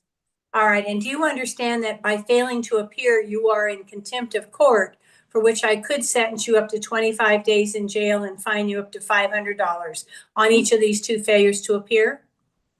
Yeah, I think it's a little much, but I do realize it. All right, and I do too. You have to understand what the maximum is when I accept your admission. Do you understand that? I understand. All right, and Ms. Yao, based upon the two open container charges, is the city prepared to tender an offer to Ms. Coda? Yes, Your Honor, the city would be willing to dismiss the open container that occurred on August 5th. I believe it's 12603 is the last number. No, that's the other one. That's the August 25th one. Gotcha. So you want her to plead to the most recent one on August the 25th? Please. All right, Ms. Coda, the city attorney has tendered an offer to you to dismiss one of these open container charges if you plead to the other. Do you want to accept that deal? Yeah. And is that yes? Yes. Thank you. And what is your plea to the charge of open container? No contest. And do you understand by entering a plea of no contest, the court, which is me, will find you guilty of the charge? Yeah, I guess so, yeah. Okay. All right. And do you understand by entering a plea of guilty or no contest, you're giving up your right to have a trial on the open container charge? Yes, ma'am.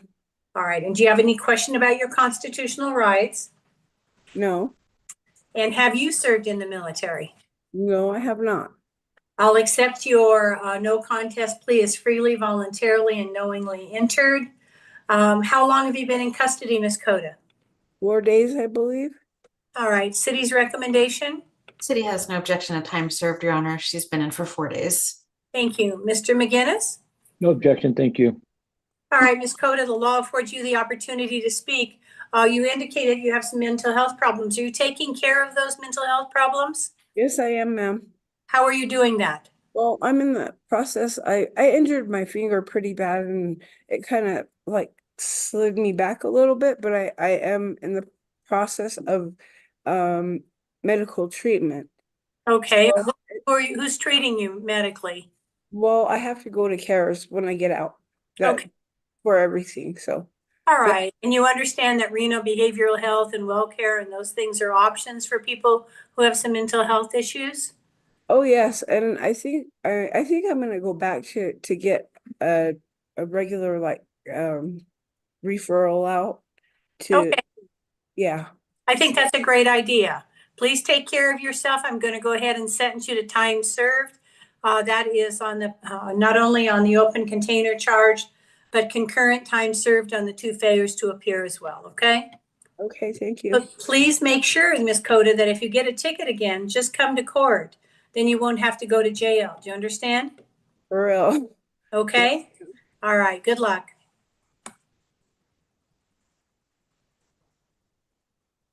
All right, the next matter we have on a special attention list is Louise Mangum.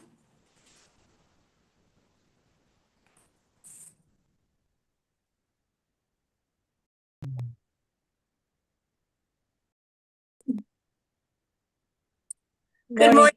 Good morning, Ms. Mangum. I have 2 matters for you this morning. The first is 25 CR 14612. I'm opening up that file now on my computer, and it indicates that on September the 30th, 2025, you were charged, given a citation for the crime of trespassing. Did you understand that charge? Yes. Okay, and let's go to the other one then and see what that is. And that is 25 CR 09207. And that is an open container charge from July the 2nd, 2025, with a companion failure to appear for court on July the 9th. Did you understand all of these charges? Yes, ma'am. I was in the hospital most of July. Hold on, ma'am. Hold on. Okay. Sorry. Yes. All right, and I'll hear from you in just a moment, Ms. Mangum. I usually give the city attorney the opportunity to tender an offer to you relative to your charges. Is the city prepared to make an offer here this morning? Yes, Your Honor. The city is seeking a plea in the trespass and would move to dismiss the open container charge if she's willing. All right. Do you want to accept that deal, Ms. Mangum? Yes, ma'am. All right, and what is your plea to the charge of trespassing? No contest. Okay, and do you understand by entering a plea of no contest, the court will find you guilty of the trespassing charge? Yes, ma'am. All right, and did you understand your constitutional rights? Yes, ma'am. Do you have any question about your rights? No. And have you served in the military? No. The court will accept your plea as freely, voluntarily, and knowingly entered. I will go ahead and dismiss 25 CR 09207, the open container charge. You still will be found to have failed to appear in that matter, which, as you've probably heard, is contempt of court, for which I could sentence you to up to 25 days in jail and fine you up to $500. You wanted to tell me that you were in the hospital sometime in July. Do you think that you were in the hospital on this court date? Not on the court date, but around the court date, I was at Rio and I was at St. Mary's. I was admitted to St. Mary's. And I was about in there 6 different times that month. And I had amputation in Utah on my feet. And I wasn't up to, I didn't know it was community court at the time. And I was trying to get to the courthouse looking decently. And all my stuff got stolen. And I didn't have the funds to correct my attire. So let me just ask you this, Ms. Mangum. How long have you been in custody for these offenses? Yesterday. All right, city's recommendation is to a sentence. The city would like to inquire if she's on the no-fly list for community court. She has multiple charges in this jurisdiction dating back for 10 years. So, Ms. Yao, I'm brokenhearted actually, to inform you that community court is disbanding. And so they are not taking any future referrals based upon the fact that most of the providers' grant funding was eliminated. And so they don't have the wherewithal to provide services to our homeless population any longer. That's terrible. It is terrible. So probably we're looking at a suspended sentence. Yes, the city would recommend a 15-day suspended sentence for 1 year on the condition she obey laws.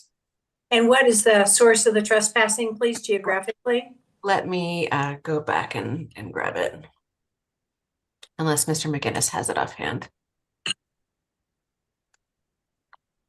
Let's see. Looks like it's 200 East 4th Street. It looks like it says the terminal, so I'm not sure. Well, that could be the RTC bus station. It is. Okay, all right. So, Ms. Mangum, I'm going to give you the opportunity to speak. The city attorney's made it. Oh, let me loop Mr. McGinnis in. Mr. McGinnis, I'd like to hear from you relative to your recommendation for sentencing before I hear from Ms. Mangum. Thank you, Your Honor. I believe Ms. Megan realizes that she can go down to CARES campus and receive some medical assistance and some other resources, so we'll submit it. All right, Ms. Mangum, the law affords you the opportunity to speak to me. Once you've been trespassed from a location, you're usually not allowed to go back. I'm going to strongly encourage, if you need bus service, to contact security at the bus station before you go there, so you're not arrested again. They have the legal ability to keep you away from there for a period of up to 3 years. So May I say something, Your Honor? Yes, you may. I have been in and out of the RTC all week for the past 2 weeks. And yesterday, when I went in, I think it was yesterday evening, I was going to take the 13. I sat down and the guard came up and he said, I told you were trespassed. I've been mistaken as other homeless people, and I have not. He did not tell me I was trespassed, right? But they grabbed me and I got bruises all over my arm from pulling me over the bench. I was not arrested. I was not defending myself or anything. I was just sitting and he begged me and said I was trespassed. And I was about to cross the street and he said no, and 3 of them grabbed me and assaulted me. And I was in arms cuffed for 5 hours in the RTC. And I was not informed that I had been trespassed because I had been using the bus all week. Okay, and I'm sorry for that. Some people are too heavy-handed, and that's sadly one of the downfalls of private security. What I'm going to do is this. I'm going to sentence you to 5 days in the Washoe County Jail and suspend that sentence for a period of a year on the condition that you stay out of trouble and that you stay away from the bus station unless you get a clearance from them that you may return. Okay? All right. The office is not open, and the security, I never know who was there. And I don't want to be trespassed against going in to talk to them to see if I could use the bus service. Well, I think that you're not prohibited from using the bus services, just staying away from that terminal. If there's another place close by your home or by the campus that you can catch the bus, you might be able to do that. I would check with security first, okay? Well, I made a comment to the guard. I was the only one in the bathroom. They go in the women's bathroom all the time, all right? And I made a comment to him why I was in the bathroom, using the bathroom. He was in the bathroom. And that's why I got assaulted. Okay, well, all I can tell you is that you catch a lot more flies with honey than you do with vinegar. So I would suggest that you treat those security people with as much respect as you want to have returned to you. And hopefully they'll have a change of heart about allowing you to be there, okay? In the meantime, you're sentenced to 5 days in the Washoe County Jail. So if you get in any more trouble, you're going to do 5 days. I'll give you credit for the 1 day you've been in custody. So that would be 4 days, okay? Okay, I appreciate that. All right. You should be released today, Ms. Mangum. All right, thank you. So she mentioned, Judge O'Neill, that they don't have the funding anymore for some of these homeless services. And I wonder how much of that is related to kind of the collapse that's going on in Nevada right now. I know that Las Vegas, for example, is in all sorts of trouble financially because the hotels there and the casinos aren't performing anymore. So that tax base has just fallen flat, and I wonder if that's affecting Reno as well. Just a thought. Let's get back to Judge. Opening up your file now, and it looks like on July the 14th, which is Bastille Day, you were charged with possession or use of drug paraphernalia. You were given a citation in order to go to court on August the 6th. It's alleged, sir, that you failed to appear for court on August the 6th. Did you appear? If it's the community court, yeah, I appeared. Well, let me look at it and see what it says. Oh, yes, you were found guilty of the paraphernalia. So what were you ordered to do? Because typically people are confused about hold on. Typically, people are confused about community court. If you go once and they give you some obligations to do, some community service or go seek a provider, that sort of thing, you're usually required to come back. So did you do the things that you were ordered to do in community court? I did. I just been in and out of custody since then. You've been in and out of custody since then? Is that what you said? Yeah. All right. So when were you arrested on this this failure to appear, sir? I have no idea. Well, how long have you been in custody? Since the 25th? All right. Does anyone have any objection? Do you admit then, sir, you think that you failed to go back to community court? Yeah. Yes? Yeah. All right. Yes.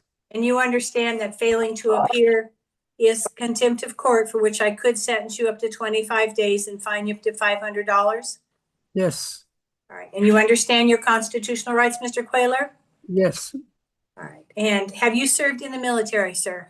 No, ma'am. I'll accept your admission to the failure to appear as freely, voluntarily, and knowingly entered. I'm going to go ahead and sentence you to time served. And I will tell you sadly, I don't know if you just heard me say, the community court is being disbanded because they couldn't get people to do what they were ordered to do to help them get off the streets. So, and the providers are losing funding. So I'm going to wish you good luck. You won't have a community court as a resource any longer, okay?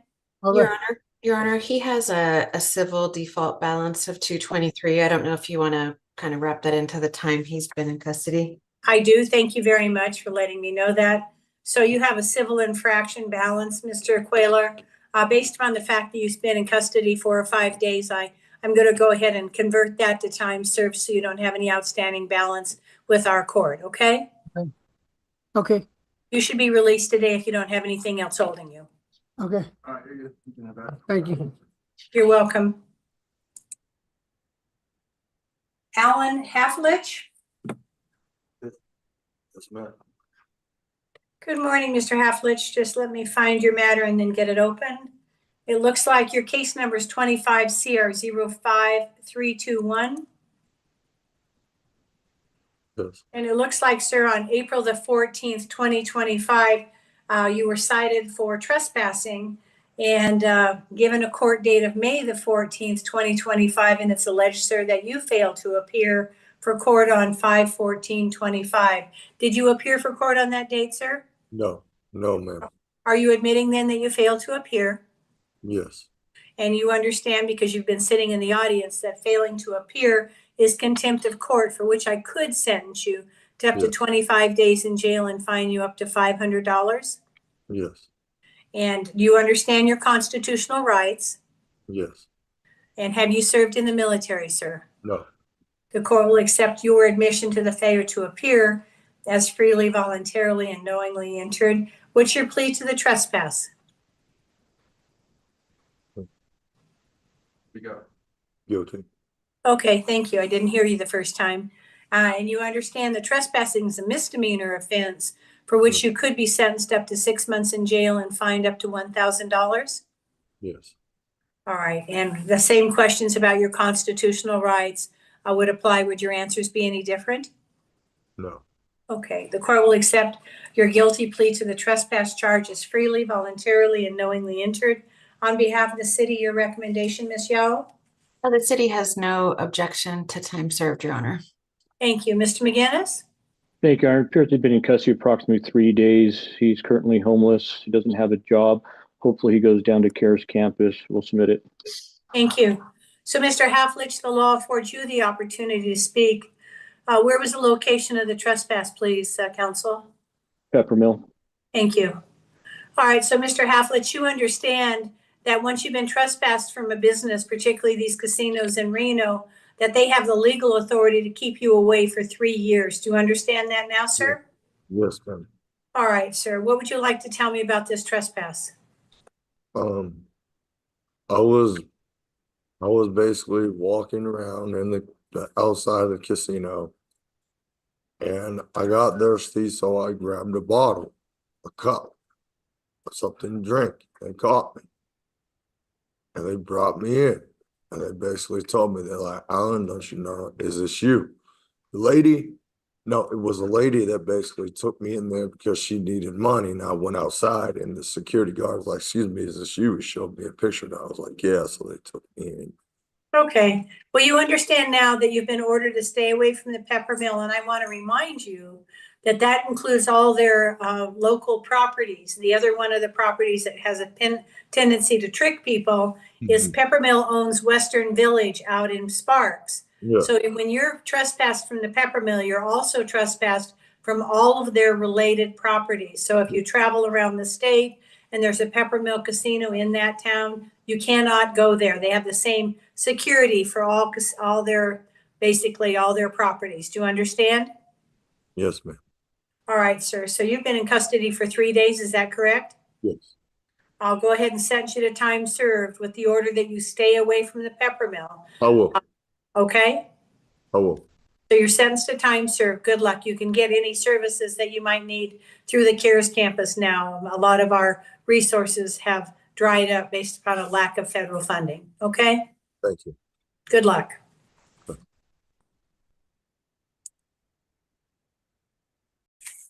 And the last person on our special attention list is Michael Pazinski.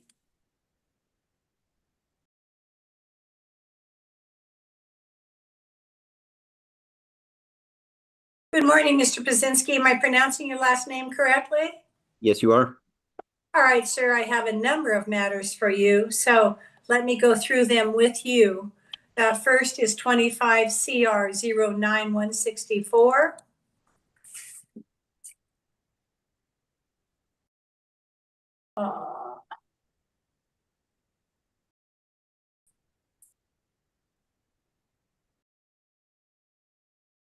And that, sir, is a June 28th, 2025 citation for possession or use of paraphernalia and a companion failure to appear on July the 9th.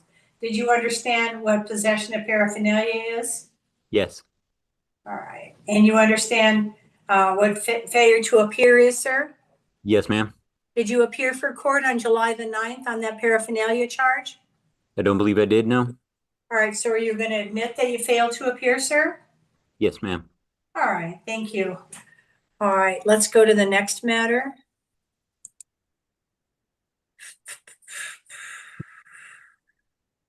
And that is 24 TR, which is a traffic matter.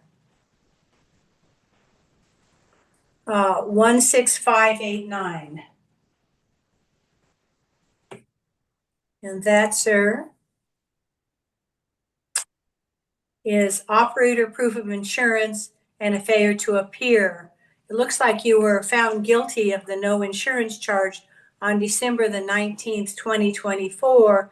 And it's the Reno Municipal Court's position that we always give people the opportunity to cure that, because if you get insurance, even after you got your ticket, your citation, we're allowed by law to reduce your fine down from $743 to $195.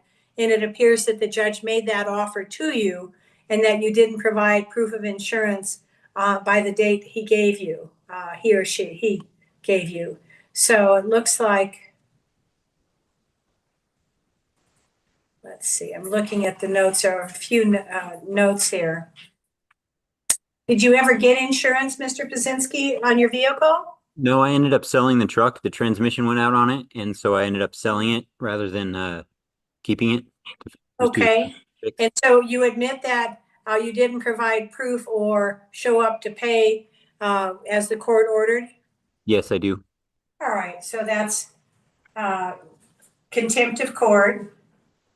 And you're admitting that you're in contempt of court, correct? Yes, I do. I'm gonna work with you on that insurance charge still. Thank you.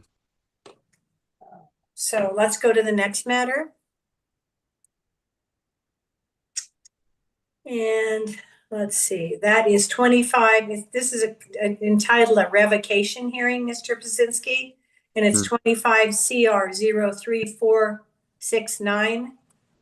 Let me jot that down.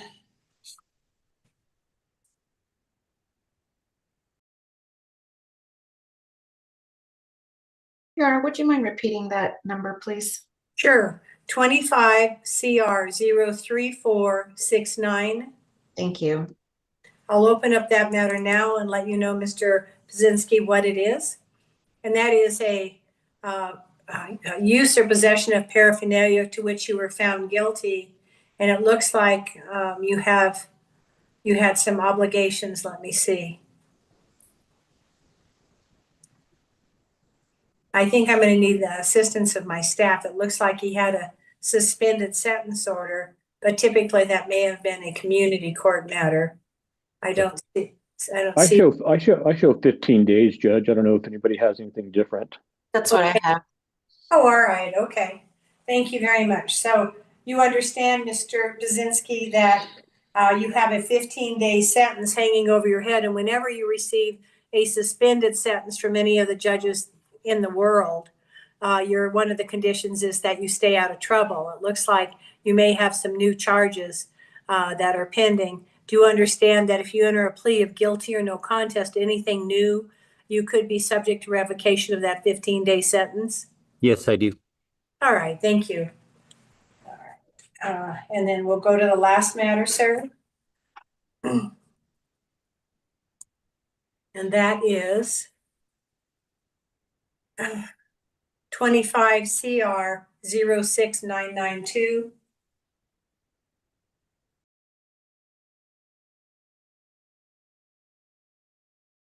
And I'll open up that matter and let you know what that is. All right, and that's another paraphernalia charge from May the 19th, 2025 with a companion failure to appear.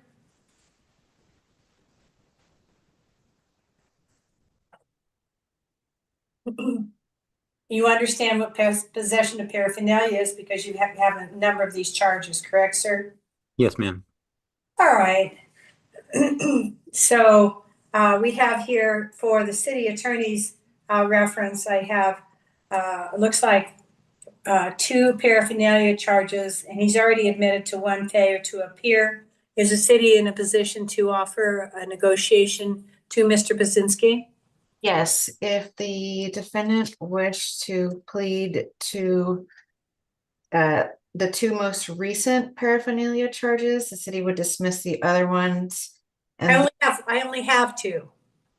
I thought you said, I'm sorry. So I have 25 CR 09164 as a paraphernalia. He admitted to the failure to appear in that matter. I see. And then we have 25 CR 06992, another paraphernalia and FTA. I'm inclined to dismiss that second failure to appear since he's admitted to 1. So if he wanted to enter a plea to one of the paraphernalias, the city would move to dismiss the other. The city would be seeking a plea in 25 CR 01964, which I believe is the most recent one. No, 09164 is an older one, but I'll confirm that right now. So we're all on the same page. Thank you. I'm looking at what we have just in Odyssey, but hold on. It could be wrong. I'll give you an idea. That is the paraphernalia from June 28th, 2025. So you're seeking a plea in that matter. He's already entered a plea to the failure to appear in that matter. And then you dismiss 25 CR 06992. Is that correct? That's correct. All right. Mr. Pazinski, you want to accept that offer? Yes, I do. And what is your plea, sir, to possession of paraphernalia on June 28th, 2025? No contest. And you understand by entering a plea of no contest, sir, the court will find you guilty of that paraphernalia charge? Yes. Do you have any question about your constitutional rights? No, ma'am. And have you served in the military? No, ma'am. The court will accept your plea of no contest to the paraphernalia charge in companion with the failure to appear. I will dismiss 25 CR 06992, a paraphernalia and failure to appear. And city's recommendation is the paraphernalia charge. Are we addressing the revocation hearing? Because I was going to make a global recommendation. Yes, we are. So I would recommend he be revoked on the suspended sentence, and globally, I would recommend time served on the new charge or the one he pled to today. Thank you. Mr. McGinnis, what would you like to add, sir? Thank you. My client's been in custody for approximately 7 days. His MPRA score is relatively high. It's a 12. I'll note for the record that his father recently passed away.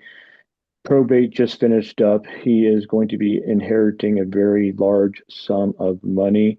I'm hopeful that he's not going to go out and spend it on drugs and alcohol, but he does have that $743 no insurance case hanging out there as well. He wanted to come down to court and pay that off, but we'll submit it otherwise. Thank you.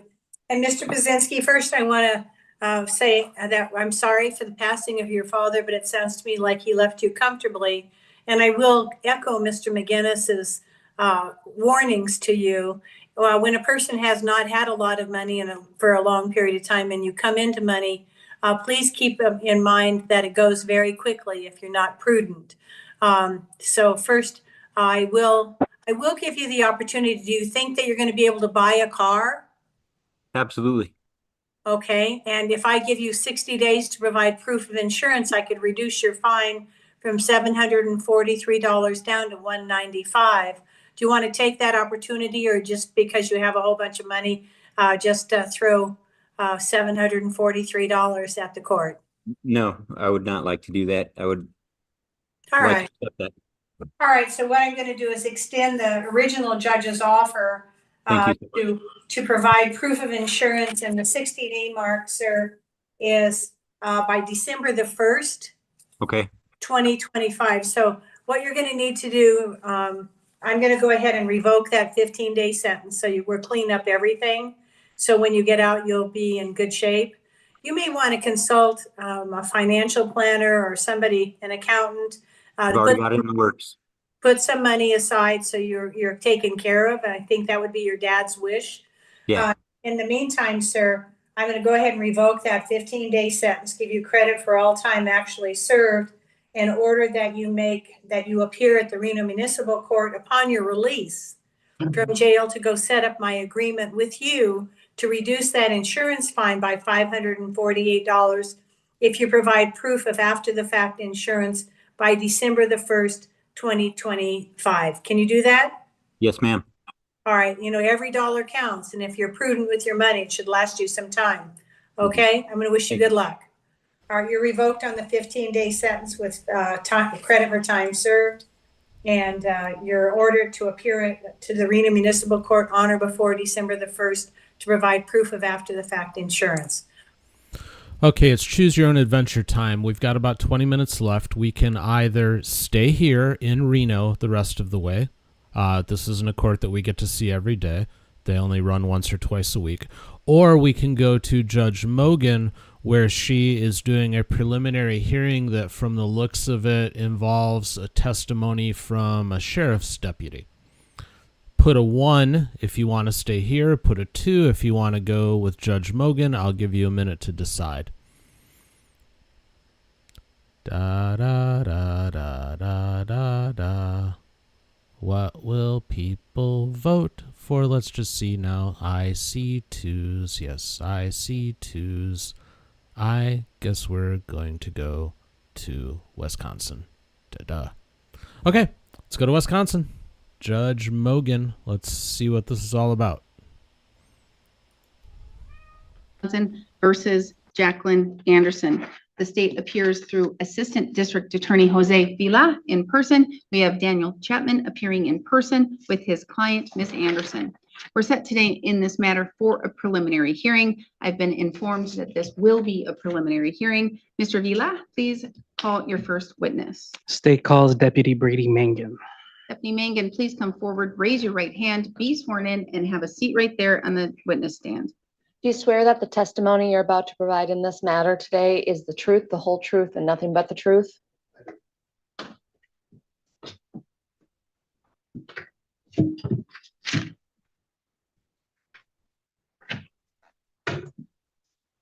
You may begin. Please state and spell your name for the record. My name is Brady Mangan. My last name is spelled M-A-N-G-E-N. And how are you currently employed? I'm currently employed with the Burnett County Sheriff's Office. Were you employed on that capacity on July 12, 2025? Yes. Prior to today's hearing, did you review the criminal complaint in Burnett County case number 25 CF 106 as it relates to Miss Jacqueline Anderson? I did. On July 12th, 2025, did you respond to 656 North Nelson Street in Grantsburg? Yes, Is that area located in Burnett County? it is. Why did you respond to that address? Myself, along with some other law enforcement agents, responded to that address in attempt to locate a male with active warrants for his arrest. Did you make contact with anyone at that residence? I did. I knocked on a detached garage door at that residence and made contact with Miss Anderson as well as another male at the residence. And how was Miss Anderson identified? I recognize Miss Anderson from prior contacts. Could you please identify Miss Anderson by where she is sitting and what she is wearing? Yes, Miss Anderson's seated at the defense table with a blue sleeveless shirt. Let the record reflect that Deputy Mangan has identified Miss Anderson. Did law enforcement speak with the defendant after making initial contact? Yes. Who spoke with her? I don't recall exactly who asked Miss Anderson. Myself and Grantsburg Police Officer Tyler, or at the time he was employed with Grantsburg Police Department. One of the two of us asked Miss Anderson if that other male was at the residence or in the garage, and then ultimately asked Miss Anderson if we could look in the garage for that male. Was anything else discussed with Miss Anderson after searching the home? After searching the home? Correct. So I went into the garage to look for that male that we were there for. In looking for that male, I opened a closet door in the garage and I observed a green glass smoking bong on the floor in plain view. Did any other law enforcement officers speak with Miss Anderson during this incident? Yes, Deputy Bailey Mangan did. And what did he discuss with her? Throughout the duration of the contact, at some point, Deputy Mangan spoke to Miss Anderson, advised Miss Anderson what was going on. There was another issue at the scene going on with myself and Officer Tyler and another male, the other male that I talked about or mentioned there. During that conversation between Deputy Bailey Mangan and Miss Anderson, Deputy Mangan asked Miss Anderson if he could search her person. She stated he could. During that search, he located a lighter and some loose change in a pocket of hers. Throughout that conversation or contact between Deputy Mangan and Miss Anderson was wearing a necklace with some sort of white, smaller container attached to that necklace. I believe Deputy Mangan asked Miss Anderson what that container was. Miss Anderson started to manipulate that container on her necklace, and then at some point turned her body away from Deputy Mangan. Eventually, she gave that container, that white container connected to the necklace, to Deputy Mangan, and Deputy Mangan found some items in that container. And what items were found inside that container? I'm just going to stop and then you can say, I believe this is one of your first prelims here. And I'm just going to have both you and the other Deputy Mangan identify each other as, and I know I'm just trying to make the record far more clear. Like when you're testifying, Deputy Brady Mangan, please say Deputy Bailey Mangan. Okay. Okay, thank you. So just to recount, what did Deputy Bailey Mangan find inside that white container? So Deputy Bailey Mangan located a small plastic gem baggie containing a white crystalline substance inside. Was that substance weighed? That gem baggie, yes, was weighed. And what did it weigh? I believe the gem baggie weighed approximately 8 grams, or approximately 4 grams. And was the white crystalline substance tested? It was. And what did it test for? I tested positive for the presence of methamphetamine. No further questions, Your Honor. Questions, Mr. Chapman? Were you and Deputy Bailey Mangan both wearing body cameras that night? I believe so. So we're going to be able to see what exactly happened in all of your interactions with Miss Anderson that night? I would believe so. You were there looking for somebody who is not Miss Anderson, correct? Correct. And Miss Anderson had in fact done nothing wrong, correct? Correct. You just knocked on her door and asked, hey, you mind if we look in your garage because we're trying to find a dangerous criminal? And she, out of the goodness of her heart, agreed to cooperate, right? I don't don't recall those are the words I used. It was looking for a dangerous criminal, no. Well, we'll find out exactly what words you used, but is my characterization generally correct? Sure. So she let you into her garage and you or the other Mangan, I'm not sure which one, opened a closet door? I did, yes. Did she give you permission to open that closet door? She gave me permission to look inside of the garage, yes. Okay. And inside that garage door, you found a marijuana bong? I don't know if it was a marijuana bong or not. I know it was a glass smoking bong. Okay. So you didn't even know if that was illegal? Through my training experience, those items are typically used to use illegal narcotics. Okay, but you didn't know that at the time? Did you test it? I did. Okay, did you test it prior to arresting Miss Anderson? No. Okay, so you arrested Miss Anderson after she was nice enough to let you look for this guy and, hey, I found a bong, I better arrest this woman. Is that what happened?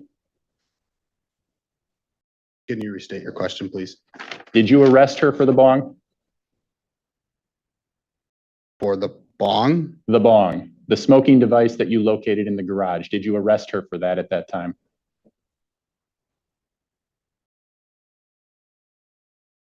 It shouldn't be complicated, Deputy. Well, I'm not quite understanding your question, sir. That's all. She let you into her garage to look for a fugitive that you were looking for of some sort. Correct. You looked in a closet without specifically asking permission and found what you characterized as a glass bong, correct? Yes. Did you arrest her for that? She was arrested for a multitude of things. Did So you the arrest her bong for is that? included, yes. Did you arrest her for that prior to searching her necklace? I don't believe she was under arrest at the time Deputy Bailey Mangan asked for consent to search her person. Okay, so your characterization is that this entire process was all consensual.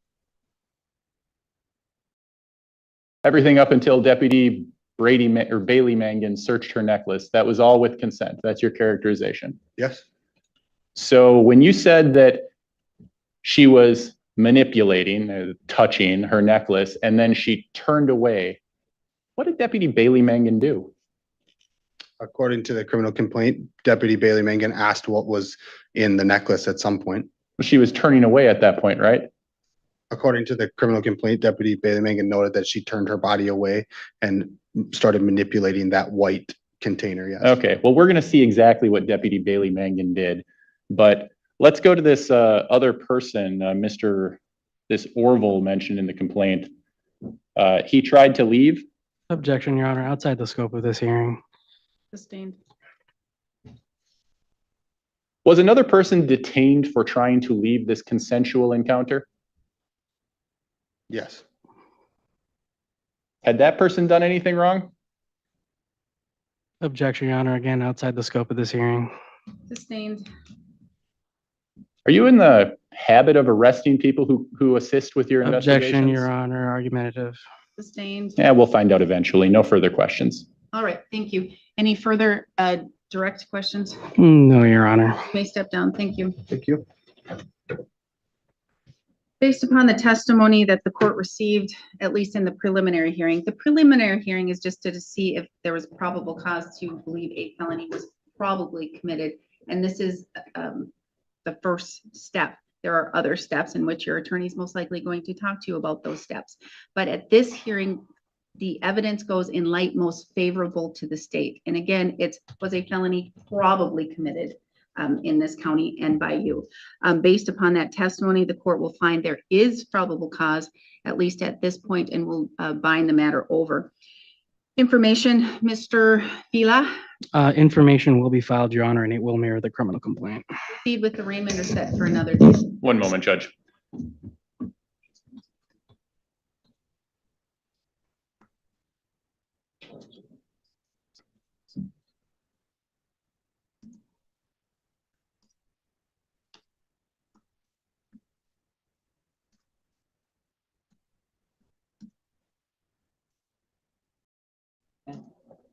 We can do the arraignment today, Judge. She understands both of those charges and the maximum penalties. She does. Formal reading or waive. We will waive reading of the information and plead not guilty to each count. Not guilty pleas will be entered on your behalf. You are entitled to a jury trial. You would be entitled to a speedy trial should you request one. I'm going to set this matter for another status down the road. I'm gonna guess you want a shorter around status because you're gonna probably ask for another date for some other reason. I'm gonna ask for a shorter status, yes. What else happens after that is gonna depend on what's in these body cameras, which I really, really want. Well, how long do you think how long does it usually take to get discovery? I don't know. For this case, Discovery is already uploaded, so it's whenever Attorney Chapman decides to access desk account after paying for Discovery. Your next available time to come back, this is your case? This is my case, Your Honor.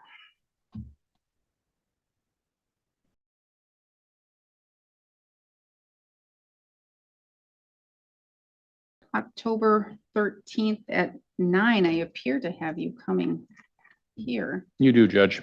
Okay, so October 13th at 9, that close enough or not too far? That's fine, Judge. All right, I'll have thank the videos reviewed by then. We will see you then. Thank you. We are adjourned. Okie dokie, folks, a couple of minutes early, but we're going to go ahead and leave it there for today because there's not enough time left to really get into something else. I hope you all enjoyed what we had today. I know I did. So much so that we'll do it again tomorrow, 10 a.m. Eastern, 7 a.m. Pacific. Half an hour early for channel members, so if you're not a channel member, become one. Join us for the pre-show. It's a hoot. All right, go have yourselves a great, Wednesday? A great Wednesday. Enjoy your day. Make the most of it. We'll see you tomorrow. Take care. God bless.